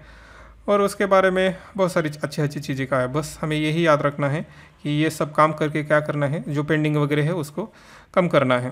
तो ये USB मतलब अर्बन कोऑपरेटिव बैंक किसके अंतर्गत है, स्टेट कोऑपरेटिव सोसाइटी और multi state cooperative society act 2022 म्हणजे 2002। Next is security appellate tribunal, तो सैट के बारे में, तो हमें इसके बारे में बेसिक इन्फॉर्मेशन क्या है कि ये स्टैट्यूटरी बॉडी है सेबी एक्ट 1992 के अंतर्गत। इसकी एक ही ब्रांच है ओपन मुंबई में, और इसका जुरिडिक्शन पूरे भारत देश में तो आपको दिखाई देगा। इसके कंपोजिशन क्या है कि एक प्रिसाइडिंग ऑफिसर होता है, 2 अदर मेंबर होते हैं, ओके। और इसके अपॉइंटमेंट कैसे, प्रिसाइडिंग जो ऑफिसर है उसका अपॉइंटमेंट कैसे होगा, सेंट्रल गवर्नमेंट करेगी consult with chief justice of India और इसका नॉमिनी के साथ, और उसको बिठा दिया जाएगा इस पर। इसकी पावर कैसी होती है, सिविल कोर्ट जैसी पावर होती है, और इसका जो ऑर्डर है सुप्रीम कोर्ट में चैलेंज किया जा सकता है। इसके बाद है पोषण अभियान, ये कब आया था, 2018 में। क्या करना है, तो न्यूट्रिशन जो स्टेटस है चिल्ड्रन का इम्प्रूव करना है, प्री पोस्ट डिलीवरी को सपोर्ट करना है, एनीमिया रिड्यूस करना है, और स्टंटिंग जो भी होती है, कम वेट, कम जो हम कहते हैं ना हाइट, उसके बारे में सब कुछ सोचना है, ये अच्छा काम करना है। और न्यूट्रिशन वगैरह कम करना है, अंडर न्यूट्रिशन जो भी चाइल्ड है उसके बारे में सब सोचना है, यही काम है पोषण अभियान का, ओके। ये सेंट्रली स्पॉन्सर्ड स्कीम है, ठीक है। तो इसके कौन से प्लेयर है, technology, convergence of action planning और बिहेवियरल चेंज, ऐसे 3, मतलब ओनली सपोर्ट नहीं करना है, बाकी के पिलर पर काम करना है ताकि ये जो पोषण है हो सके। नेक्स्ट प्रीपेड पेमेंट इंस्ट्रूमेंट, ये क्या है, ये एक इंस्ट्रूमेंट है जो आपको गुड और सर्विस को परचेस करने के लिए फैसिलिटेट करता है, जैसे कि smart card, magnetic TV, ATM वगैरह जो रहता है ना, मोबाइल वॉलेट वगैरह, ये होते हैं प्रीपेड पेमेंट इंस्ट्रूमेंट, ठीक है। इसके 3 टाइप्स है, क्लोज सिस्टम जहाँ पर आप कैश विड्रॉल नहीं कर सकते, लेकिन RBI की इसके अप्रूवल की वगैरह आपको ज़रूरत नहीं पड़ती, ठीक है, जहाँ पर कैश विड्रॉल नहीं कर सकते, क्लोज है। सेमी क्लोज मतलब कुछ RBI ने अप्रूव किया, जैसे कि बैंक है, कुछ नॉन बैंक है, यहाँ पर आप कॉन्ट्रैक्ट कर सकते हैं, बिडिंग कर सकते हैं वगैरह वगैरह, उसे सेमी क्लोज कहा जाता है। लेकिन ओपन किसे कहते हैं, जो बैंक RBI ने अप्रूव कर दिया है, जैसे कि बैंक जिससे आप पैसे बाहर निकाल सकते हैं, जैसे ATM वगैरह से, वो जो हम अभी करते हैं ना, कैश निकालना देना वगैरह, वो ओपन सिस्टम PPI है। आगे बढ़ते हैं, गोबर्धन स्कीम, ये जल शक्ति की मिनिस्ट्री के अंदर आती है। तो काम क्या है कि गोबर्धन जो भी बायोगैस कॉम्प्रेस गैस है उसके बारे में है, मतलब यूटिलाइजेशन ऑफ जो वेस्ट है उसका यूटिलाइजेशन करके कुछ अच्छा काम करना है। तो ये पोर्टल है जो मिनिस्ट्री ऑफ जल शक्ति के अंदर आता है, और ये काम करता है कि प्रोसेस करो, इंस्टॉलमेंट करो, जैसे कि बायोगैस प्लांट वगैरह वगैरह काम करता है। तो ये स्वच्छ भारत मिशन के अंतर्गत लाया गया था, ओके। आगे बढ़ते हैं, तो क्या काम करता है, यही काम कि जो भी वेस्ट वेल्थ प्रोग्राम है ना, जो एग्रीकल्चर वेस्ट वगैरह है उसका इकट्ठा करके उसका बायोगैस वगैरह जनरेट करना, यही गोबर्धन स्कीम है, ओके। आगे है नेक्स्ट ग्रिडफ्लेशन। ग्रिडफ्लेशन, आपको इन्फ्लेशन वगैरह पता होगा, तो ग्रिडफ्लेशन क्या है, अगर कंपनी के लोग या कंपनी लालच में आके कुछ ऐसा वैसा करती है तो जिससे इन्फ्लेशन बढ़ता है, उसे ग्रिडफ्लेशन कहा जाता है। मतलब grid is fuelling inflation, company की लालच ही उसको बढ़ावा देगी, तो इसे ही ग्रिडफ्लेशन कहा जाता है।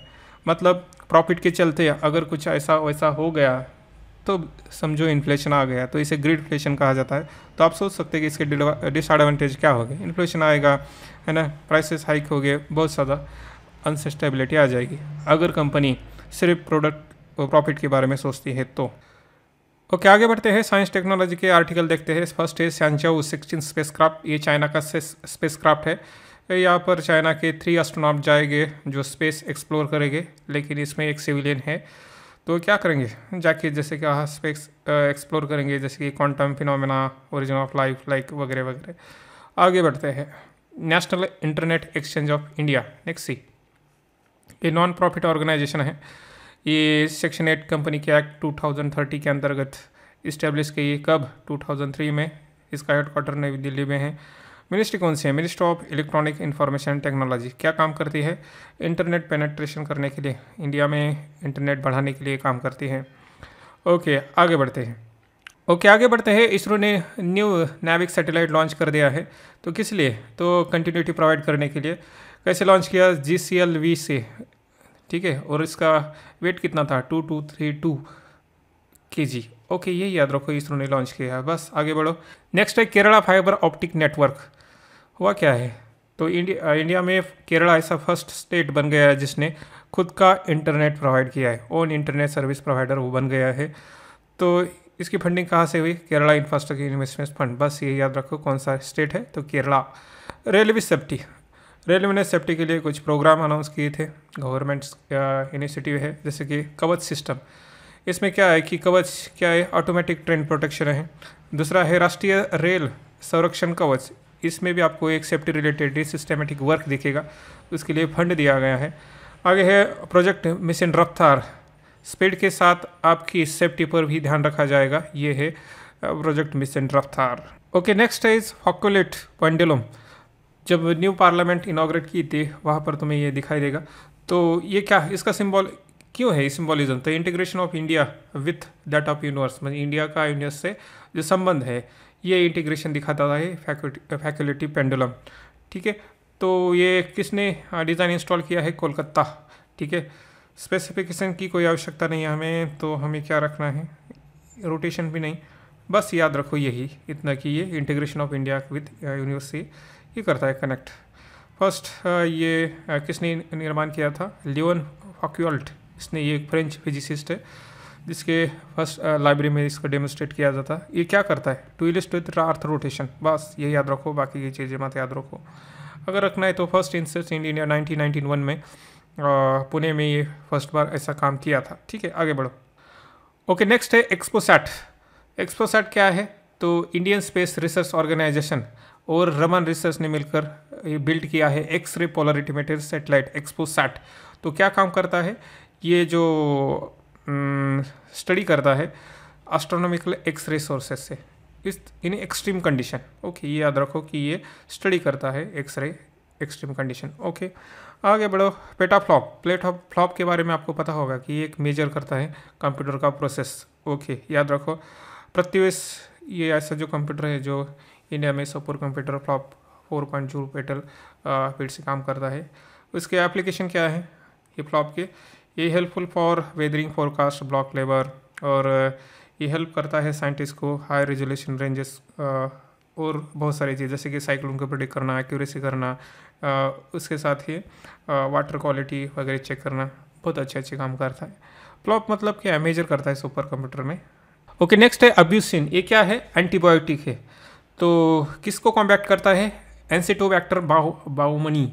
इस बैक्टीरिया को कॉम्बैट करता है, क्योंकि ये WHO ने इसको कहा था कि ये मोस्ट डेंजरस है, ठीक है। इसलिए वो इसकी मांग एंटीबायोटिक चाहिए थी ना, तो इसलिए अब्यूसिन ये डेवलप किए मशीन लर्निंग टेक्निक की सहायता से।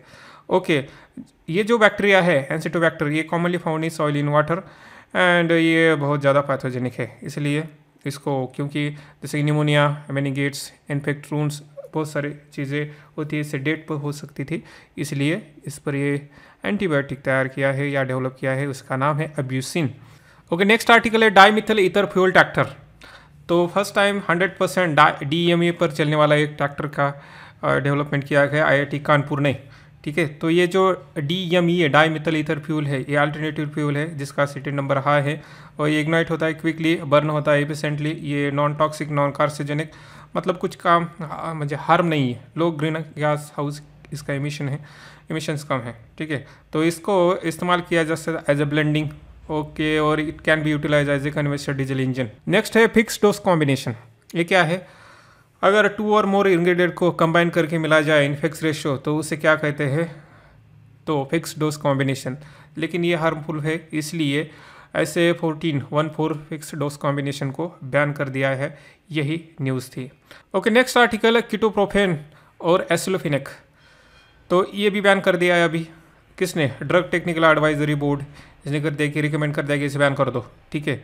तो हमें सिर्फ ये जानना है कि DTA क्या है, अब ये कौन से ड्रग्स है, क्या काम करते हैं, इतनी इन्फॉर्मेशन नको, ठीक है। तो ड्रग टेक्निकल एडवाइजरी बोर्ड क्या है? ये statutory body drug and cosmetic act 1940 के अंडर आती है और ये हाईएस्ट डिसीजन मेकिंग बॉडी है रिलेटेड टू ड्रग और ये पार्ट है central drug standard control organisation का, और जो भी काम होता है ministry of health and family welfare के अंडर ही होता है। और नेक्स्ट है ट्रीटी ऑफ आउटर स्पेस।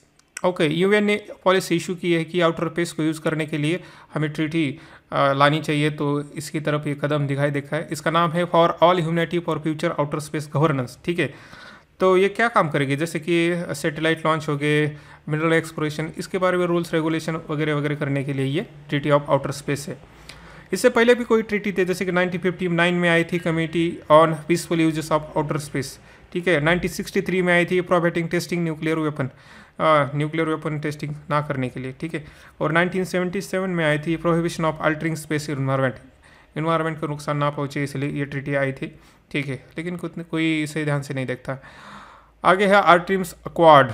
तो ये किसके बीच में है, इंडिया और अमेरिका के बीच में है आर्टिम्स अक्वाड्स।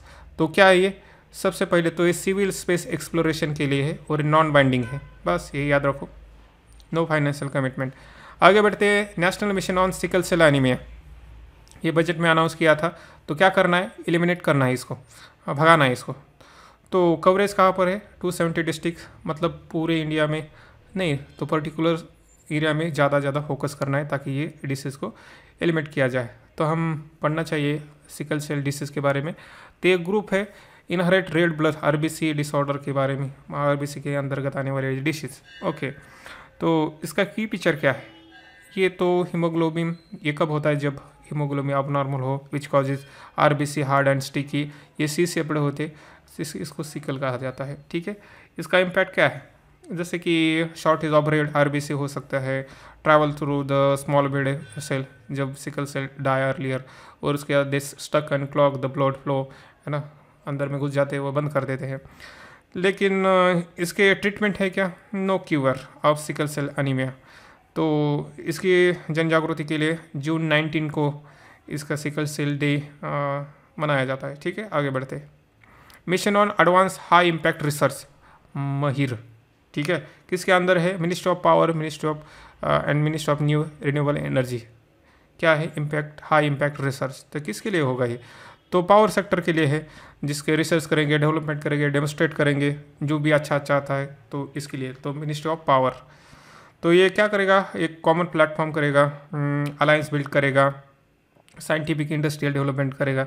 ओके, ठीक है, मतलब पावर सेक्टर को बढ़ाना है, क्योंकि ये इसेंशियल नीड है। तो इसके एप्लीकेशन बहुत ज़्यादा है, जैसे कि alternative lithium ion storage, modify electric cooker, green hydrogen for mobility, carbon capture, geothermal energy, chromosphere. ठीक है, तो यहाँ पर शॉक हुआ है, लेकिन हमें जानना है क्रोमोस्फीयर के बारे में। तो ये क्या है, highly active layer with in the solar atmosphere. अब जो पढ़ते हैं ना वहाँ पर हाईली एक्टिव है, ये क्या करती है, it's play crucial role in transferring energy. Okay, और ये large portion of this energy convert into heat and radiation, बस ये याद रखो। मतलब क्या है, यहाँ पर पावर ज़्यादा होती है। अकोस्टिक शॉक क्या है, acoustic shock are heating event in chromosphere that appear to transit brightening in images and called grains. Okay, ये क्या हीटिंग इवेंट है, बस। Okay, next article is Y chromosome. तो स्टडी में ये दिखाई दे रहा है कि भाई जो वाई क्रोमोजोम है वो लॉस्ट हो रहा है। ठीक है, तो सबसे पहले कि क्रोमोजोम क्या है, it is part of cell which decides sex character shape, it is जो पर्सन एनिमल है इसका सेक्स कैरेक्टर डिसाइड करता है। ठीक है, पर्टिकुलर वाई क्रोमोजोम के बारे में कहा था, एक सेक्स डिटरमाइनिंग रीजन है, तो इसलिए कंसर्न जाहिर कर रही है कि ये लॉस्ट हो रहा है, जैसे कि रोडेंट में दिखाई दे रहा है। ओके, तो ये याद रखो। ओके, नेक्स्ट है मंकी पॉक्स। मंकी पॉक्स क्या, क्यों न्यूज़ में था, WHO ने इसे डिक्लेयर कर दिया है कि ये इमरजेंसी इसकी ओवर हो गई। तो ये क्या है, ये वायरल डिसीज़ है, और ये कैसे ट्रांसमिट होता है, सेक्सुअल कॉन्टैक्ट या बॉडी फ्लूइड से। ओके, ठीक है, तो इसका नाम चेंज कर दिया था, नाम रखा था यम पॉक्स। ओके, क्योंकि ये कंप्लेन आई थी कि ये रजिस्ट और स्टिग्मेट टाइप है, इसलिए इसका नाम चेंज कर दिया था, मंकी पॉक्स। आगे बढ़ते हैं E20। E20 का ये फ्यूल है, कैसे बनाया, ब्लेंड करते हैं, पेट्रोल और इथेनॉल को ब्लेंड करके ये बनाया गया है। तो मिक्स 20% किया जा सकता है, ये इसके इन्वायरमेंटल बेनिफिट है और ये अच्छा है, बस इतना याद रखो। Okay, next article is Hiroshima AI process. हुआ था कि G7 की एक समिट हुई थी, उसमें इस पर चर्चा की गई थी, किस पर, AI पर। तो यही डिस्कशन का टॉपिक बना और यही न्यूज़ में आया था। लेकिन इसके साथ हमें ये पढ़ना चाहिए कि global partnership on artificial intelligence, ये क्या है, मल्टी स्टेक होल्डर इनिशिएटिव है। तो क्या काम करता है ये, जी प्रोसेस के बारे में सोचता है, रिसर्च करता है, तो ये मल्टी स्टेक होल्डर इनिशिएटिव है आर्टिफिशियल इंटेलिजेंस के बारे में। ठीक है, इस पर कितने मेंबर है? 29 मेंबर हैं, इंडिया भी इसका मेंबर है, बस यही याद रखो। अब G7 के बारे में पढ़ना होगा। ये क्या है? इनफॉर्मल ब्लॉक है जो इंडस्ट्रियलाइज डेमोक्रेसी है, जो डिस्कस करती है global economic governance, international security, energy policy वगैरह वगैरह। मेंबर इसमें हम नहीं है, इंडिया नहीं है, United state, Canada, France, Germany, Italy, Japan और यूके है। ठीक है, तो हम नहीं है बस। ओके, नेक्स्ट आर्टिकल है अरोरा। तो अरोरा क्या है? एक नेचुरल फिनोमिना। ये कैसे बनता है? आपने ज़रूर पढ़ा होगा। ये तब बनता है जब electrically charge particle from sun, जो इलेक्ट्रिकली चार्ज पार्टिकल आते हैं वो जो अगर गैस से टकराए तो ये बनता है। ठीक है, तो इसे पोलर लाइट भी कहा जाता है और ये आर्टिक अंटार्कटिक में दिखाई देता है, अराउंड 70 डिग्री अबव लैटिट्यूड है, और इसे अरोरल जोन भी कहते हैं। अगर ये नॉर्दर्न हेमिस्फीयर में हुआ तो इसे अरोरा बोरियल्स कहा जाता है। अगर इसे सदर्न हेमिस्फीयर में देखा गया तो अरोरा ऑस्ट्रेलिस कहा जाता है। ये कैसे दिखते हैं? जैसे कि पैचेस में और स्कैटर लाइट में भी दिखाई देंगे। ठीक है, तो ये था अरोरा।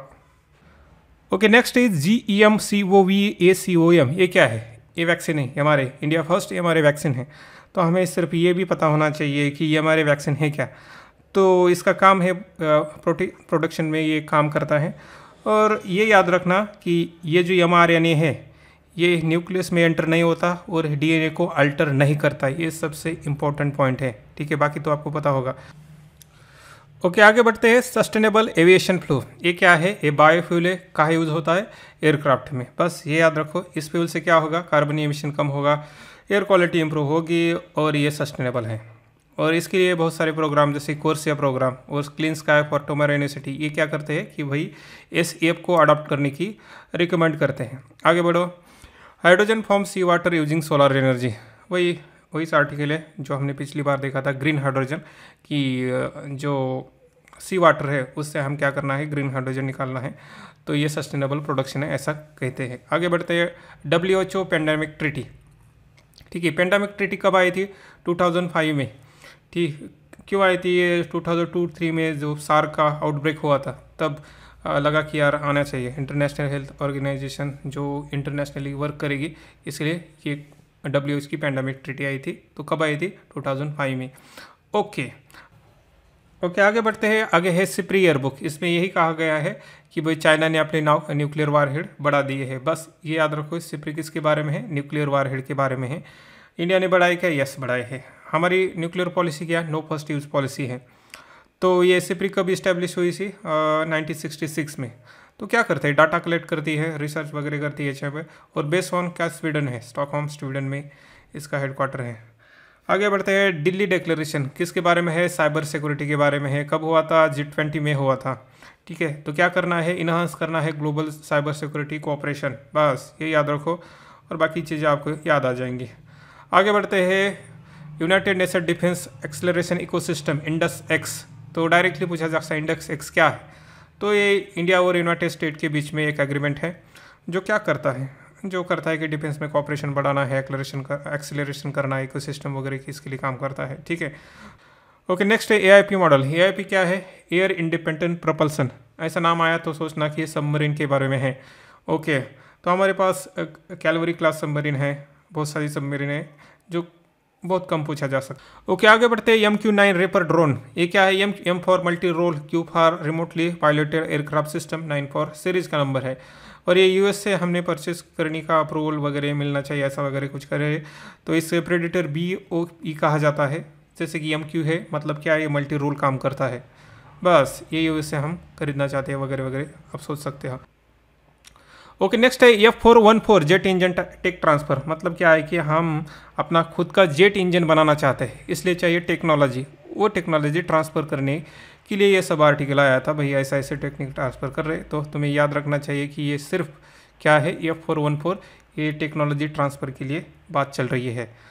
इसके बाद ये लाइट कॉम्बैट एयरक्राफ्ट के बारे में आपको पता होगा कि ये स्टार्ट इन 1984 में, design by ADA aeronautical development agency और मैन्युफैक्चर बाय HAL। ओके, तो बहुत सारे फीचर है। ईयर टू ईयर रिफ्यूलिंग करना, मैक्सिमम लोड कैपेसिटी 4000 kg है और मैक्सिमम स्पीड है 1.8 मैक। ठीक है, इसके वेरिएंट पे Tejas trainer 2 LCA light combat aircraft navy का, तेजस MK2, बस याद रखो कि इसके वेरिएंट पर है।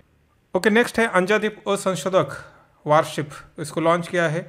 तो ये अंजादीप का है third anti submarine shallow water aircraft है और संशोधक ये सर्वे वेसल है, ठीक है। तो ये अंजादीप क्या करता है, ये conductive anti submarine operation, low intensity maritime operation और माइन लाइंग ऑपरेशन जैसे काम ये करता है। ओके, नेक्स्ट है अग्नि प्राइम। अग्नि प्राइम क्या है, ये न्यू जनरेशन बैलिस्टिक मिसाइल है। ये 2 स्टेज है, इसकी रेंज है 1000 से 2000 किलोमीटर।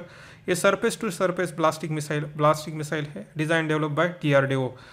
तो हमें ये भी पता होना है कि अग्नि के पहले जो मिसाइल है, अग्नि 1 700 to 800 किलोमीटर, अग्नि 2 2000 किलोमीटर मोर देन, और अग्नि 3 रेंज मोर देन 2500 किलोमीटर, अग्नि 4 3500 किलोमीटर। ओके, तो आप याद रखो कि अग्नि 4 तक जो रेंज है 3500 किलोमीटर तक है, और अग्नि 5 की और 5000 किलोमीटर। ओके, याद रखो ये। ओके, नेक्स्ट है वरुणास्त्र। वरुणास्त्र क्या है, टॉर्पीडो है। किसने डेवलप किया है, इंडियन नेवी ने, design develop by Indian navy और अंडर द DRDO। आगे बढ़ो। ओके, नेक्स्ट है जॉइंट एक्सरसाइज। फर्स्ट है एक्सखान, ये क्या है, मल्टीनेशनल पीस कीपिंग है, कहाँ हुई थी, मंगोलिया में।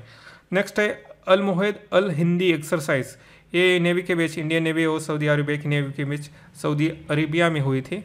और नेक्स्ट है एयर डिफेंडर 2023, ये नाटो कंट्री के बीच में हुई थी, जर्मनी में। ओके, नेक्स्ट है सोसाइटी के article. First article child trafficking. तो NCRB की रिपोर्ट में कहा गया कि हर दिन 8 बच्चे ट्रैफिकिंग के शिकार होते हैं। तो इसके बारे में बहुत कंसर्न जाहिर किया था, और वो कहते हैं कि इंडिया में कोई कंपोजिट लॉ नहीं है, बहुत सारे ऐसे लॉ है जो सेग्रीगेट है, जैसे कि इमोरल ट्रैफिकिंग एक्ट 1956, और उसके बाद immoral trafficking sex work, prohibition of child marriage act, child labour act 1986, उसके बाद है बॉन्डल लेबर सिस्टम 1976, जुनाइल जस्टिस, उसके बाद है transplantation of human organ tissue 1984, और protection of children from sexual offence act 2012। मतलब कोई एक ऐसा लॉ नहीं है जो चाइल्ड ट्रैफिकिंग के बारे में कंपोजिटली और ओवरऑली काम करता हो।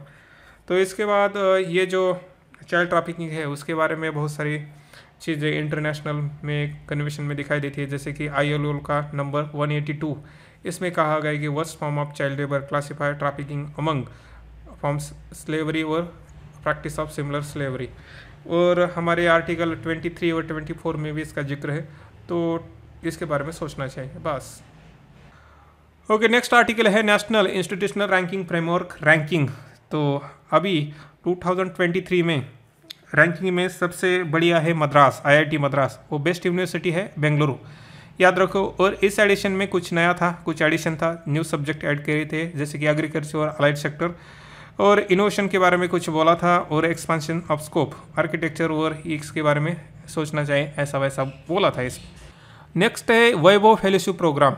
ये किसके लिए है, जो हमारा डायस्पोरा है उन्हें भारत में अट्रैक्ट करने के लिए ये फेलोशिप प्रोग्राम है, जो काम करता है under the department of science technology, ministry of science and technology. Okay, तो क्या करना है, तो जो शेयर है, नॉलेज की शेयरिंग होनी चाहिए, इसलिए उनको यहाँ पर बुलाना है, और इसके लिए वो तुमको फेलोशिप देंगे, जैसे कि 4 लाख पर मंथ, उसके साथ बहुत सारे अकोमोडेशन वगैरह आ जाएगा। तो ये फेलोशिप किसके लिए, तुम्हारे लिए नहीं है ना, जो बाहर गए उनके लिए है।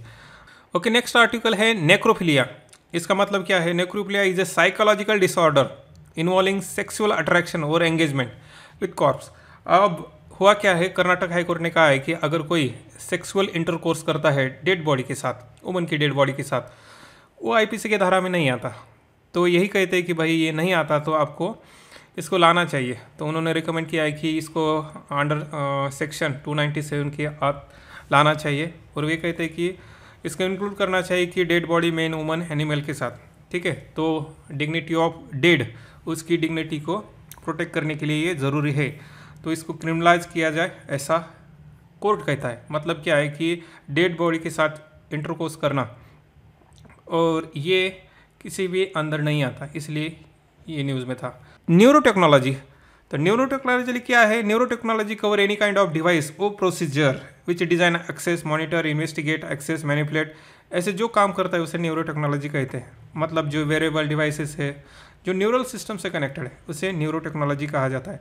लेकिन ये क्यों न्यूज़ में, इसलिए कि ये बर्डन बढ़ रहा है, क्योंकि जो मेंटल डिसऑर्डर है क्योंकि आप डिवाइस वगैरह वेयर करते हैं, जैसे कि मोबाइल वगैरह आप यूज़ करते हैं, तो इसके जो डिसीज़ है बढ़ रहे हैं ज़्यादा से ज़्यादा।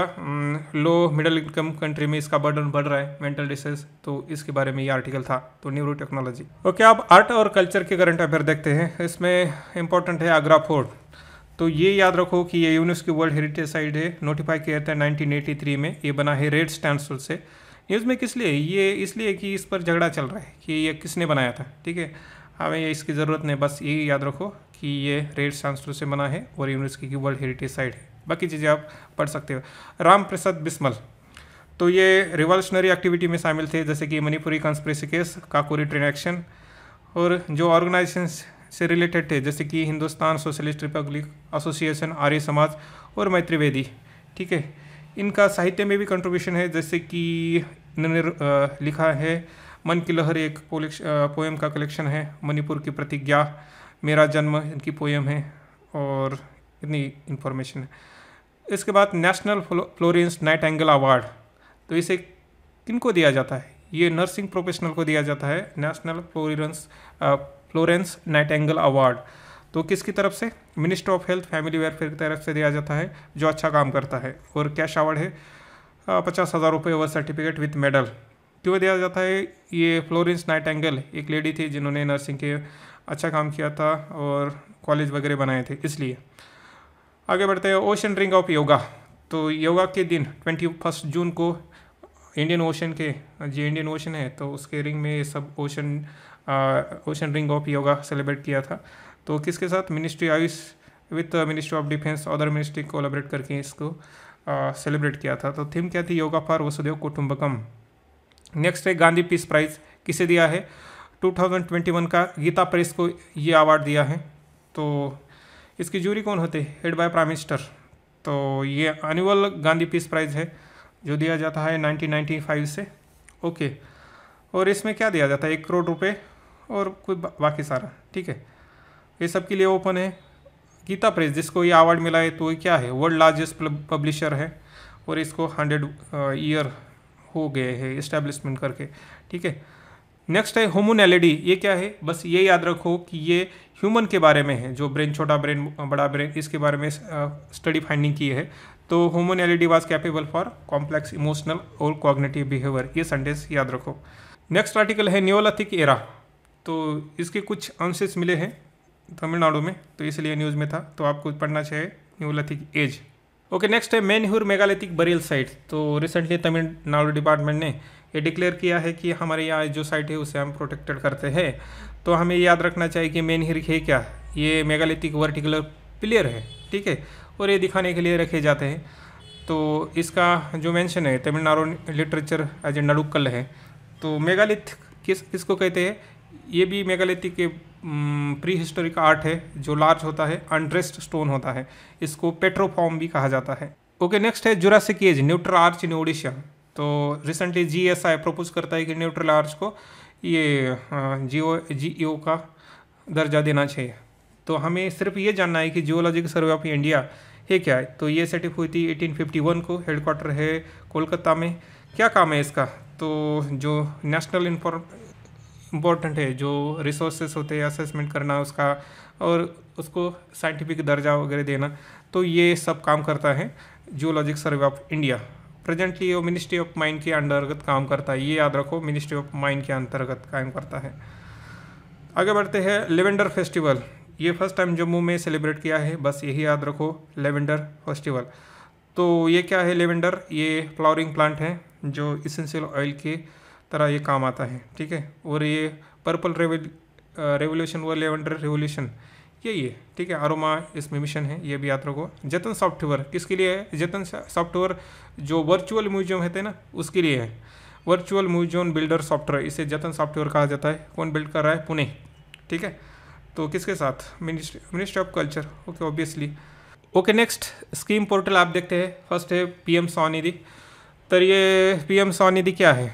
तो ये जो वेंडर होते हैं ना, स्ट्रीट वेंडर, उनके लिए माइक्रो क्रेडिट देने के लिए स्कीम है। नेक्स्ट है India infrastructure project development fund, ये मिनिस्ट्री ऑफ फाइनेंस के अंतर्गत काम है। ये पोर्टल क्या करता है? एप्लीकेशन वगैरह वो काम करने के लिए, ताकि जो टाइम वगैरह प्रोसेस पेपर वर्क उसका रिड्यूस करने के लिए ये फंड है। आगे दुग्ध संस्कलन साथी मोबाइल ऐप। आपको लगेगा कि ये किसी और मिनिस्ट्री में होगा, लेकिन ये मिनिस्ट्री ऑफ हेवी इंडस्ट्री में है। तो ये किसके लिए? Improve quality of health. Uttarakhand के आसपास दुग्ध संस्कलन साथी मोबाइल ऐप दिखाई देगा आपको। उसके बाद है पीएम किसान ऐप। तो ये भी आपको पता होगा कि ministry of agriculture farmer welfare इसके अंदर के ये ऐप है, और ये क्या कर रहा है, अभी जो फेस ऑथेंटिकेशन है उसको रोल आउट कर रहा है। तो अबाउट पीएम किसान के बारे में क्या कहते हैं, आपको पता है कि 6,000 पर ईयर दिए जाएंगे, और ये आपकी लैंड कितनी हो इससे कोई फ़र्क नहीं पड़ता। ठीक है, कब लॉन्च किया था? फरवरी 2019 में, और ये सेंट्रल सेक्टर 100% म्हणजे सेंट्रली सेक्टर स्कीम है। उसके बाद पोषण ऐप। पोषण ऐप क्या है कि आंगनवाड़ी की जो भी इंफॉर्मेशन है वो आपको मिल जाएगी पोषण ऐप के लिए। ठीक है, किसके under? Ministry of women and child development. कब लॉन्च किया था? 2018 में। दक्षता फॉर यंग प्रोफेशनल, ये ऑनलाइन कोर्सेस है, जिसका मतलब है development of attitude, knowledge, skill, holistic transfer and administration. जो यंग प्रोफेशनल है जिनकी मतलब अच्छी ट्रेनिंग हो, इसलिए ऑनलाइन कोर्सेस है। तो इसके साथ आई गॉट पे है, इंटीग्रेटेड गवर्नमेंट ऑनलाइन ट्रैकिंग कर्मयोगी प्लेटफॉर्म। तो ये अच्छी तरह से काम करेगा ताकि आपको अच्छा प्रोफेशनल बनाया जा सके। ठीक है, आगे बढ़ते हैं। टेली लॉ प्रोग्राम, ये किसके लिए है? टेली लॉ जो प्रोग्राम है, ये सोच सकते हैं कि मिनिस्ट्री ऑफ लॉ जस्टिस के अंतर्गत आता है, और ये लीगल सर्विस वगैरह देने के लिए आपके लिए काम करता है। और ये जो प्रोग्राम है जो काम करेगा तो अच्छी तरह से काम करेगा। भाई आपको कुछ मदद चाहिए तो हम हमारे पास आओ, हम करेंगे। ठीक है, नेक्स्ट है सिटीज़ प्रोग्राम। तो ये किसके अंतर्गत है? Ministry of house and urban affairs. क्या काम है? तो वेस्ट मैनेजमेंट और क्लाइमेट ओरिएंटेड रिफॉर्म लेने के अंतर्गत ये सिटी प्रोग्राम है। और ये इम्प्लीमेंटरी पार्टनर कौन कौन है? ये French development agency, European Union, मतलब अच्छे लोग। ओके, नेक्स्ट है रिपोर्ट और इंडेक्स के बारे में। फर्स्ट है grievances redressal assessment and index. तो ये लॉन्च किया है union ministry of public grievance and public pension has launch the grievance redressal assessment index. Okay, तो इसमें डायमेंशन कौन से? Efficiency, feedback, domain, organisation commitment, ऐसे 12 इंडिकेटर है। तो आपको करना क्या है कि अगर आप किसी भी डिलीवरी से या ये गवर्नेंस की जो भी बारे में है, जो भी हमें शासन वगैरह करता है सर्विस, तो उसके बारे में अगर कोई आपको शिकायत तो यहाँ पर जाके दर्ज कीजिएगा तो आपको रिपोर्ट मिल जाएगा। मतलब ये ऐसा ऐप है। ठीक है, तो नेक्स्ट है ग्लोबल स्लेवरी इंडेक्स। तो हमें स्लेवरी किसे कहते हैं? Modern slavery. तो ऐसी सिचुएशन जहाँ पर आप जाना चाहते हैं मगर नहीं जा सकते, उसे मॉडर्न स्लेवरी कहते हैं। ठीक है, तो की फाइंडिंग क्या है कि दिनों दिन ये स्लेवरी बढ़ती चली जा रही है, और लोवेस्ट किस्में स्विट्ज़रलैंड, नॉर्वे, जर्मनी यहाँ पर कम दिखाई देगी, लेकिन इंडिया, चाइना, नॉर्थ कोरिया में ज़्यादा से ज़्यादा स्लेवरी दिखाई देगी। भाई यही है। ठीक है, आगे बढ़ते हैं। 5th state food safety index. ठीक है, तो ये जो है food safety and standard authority of India FSI, इसने रिलीज़ किया है फूड सेफ्टी इंडेक्स। ओके, तो ये एनुअली रिलीज़ होता है, डेवलप करता है FSI। फर्स्ट कब रिलीज़ हुआ था? 2019 में। ओके, तो टॉप परफॉर्मेंस है केरला, जो लार्जेस्ट स्टेट में आता है, स्मॉल स्टेट में गोवा आता है, और यूटी में JK है। ठीक है, वर्ल्ड फूड सेफ्टी डे कब मनाया जाता है? 7 जून को, और इस बार की थीम क्या थी? Food standard save lives. Okay, तो FSI क्या ये स्टैट्यूटरी बॉडी है अंडर किसके? Ministry of health family welfare, headquarter Delhi.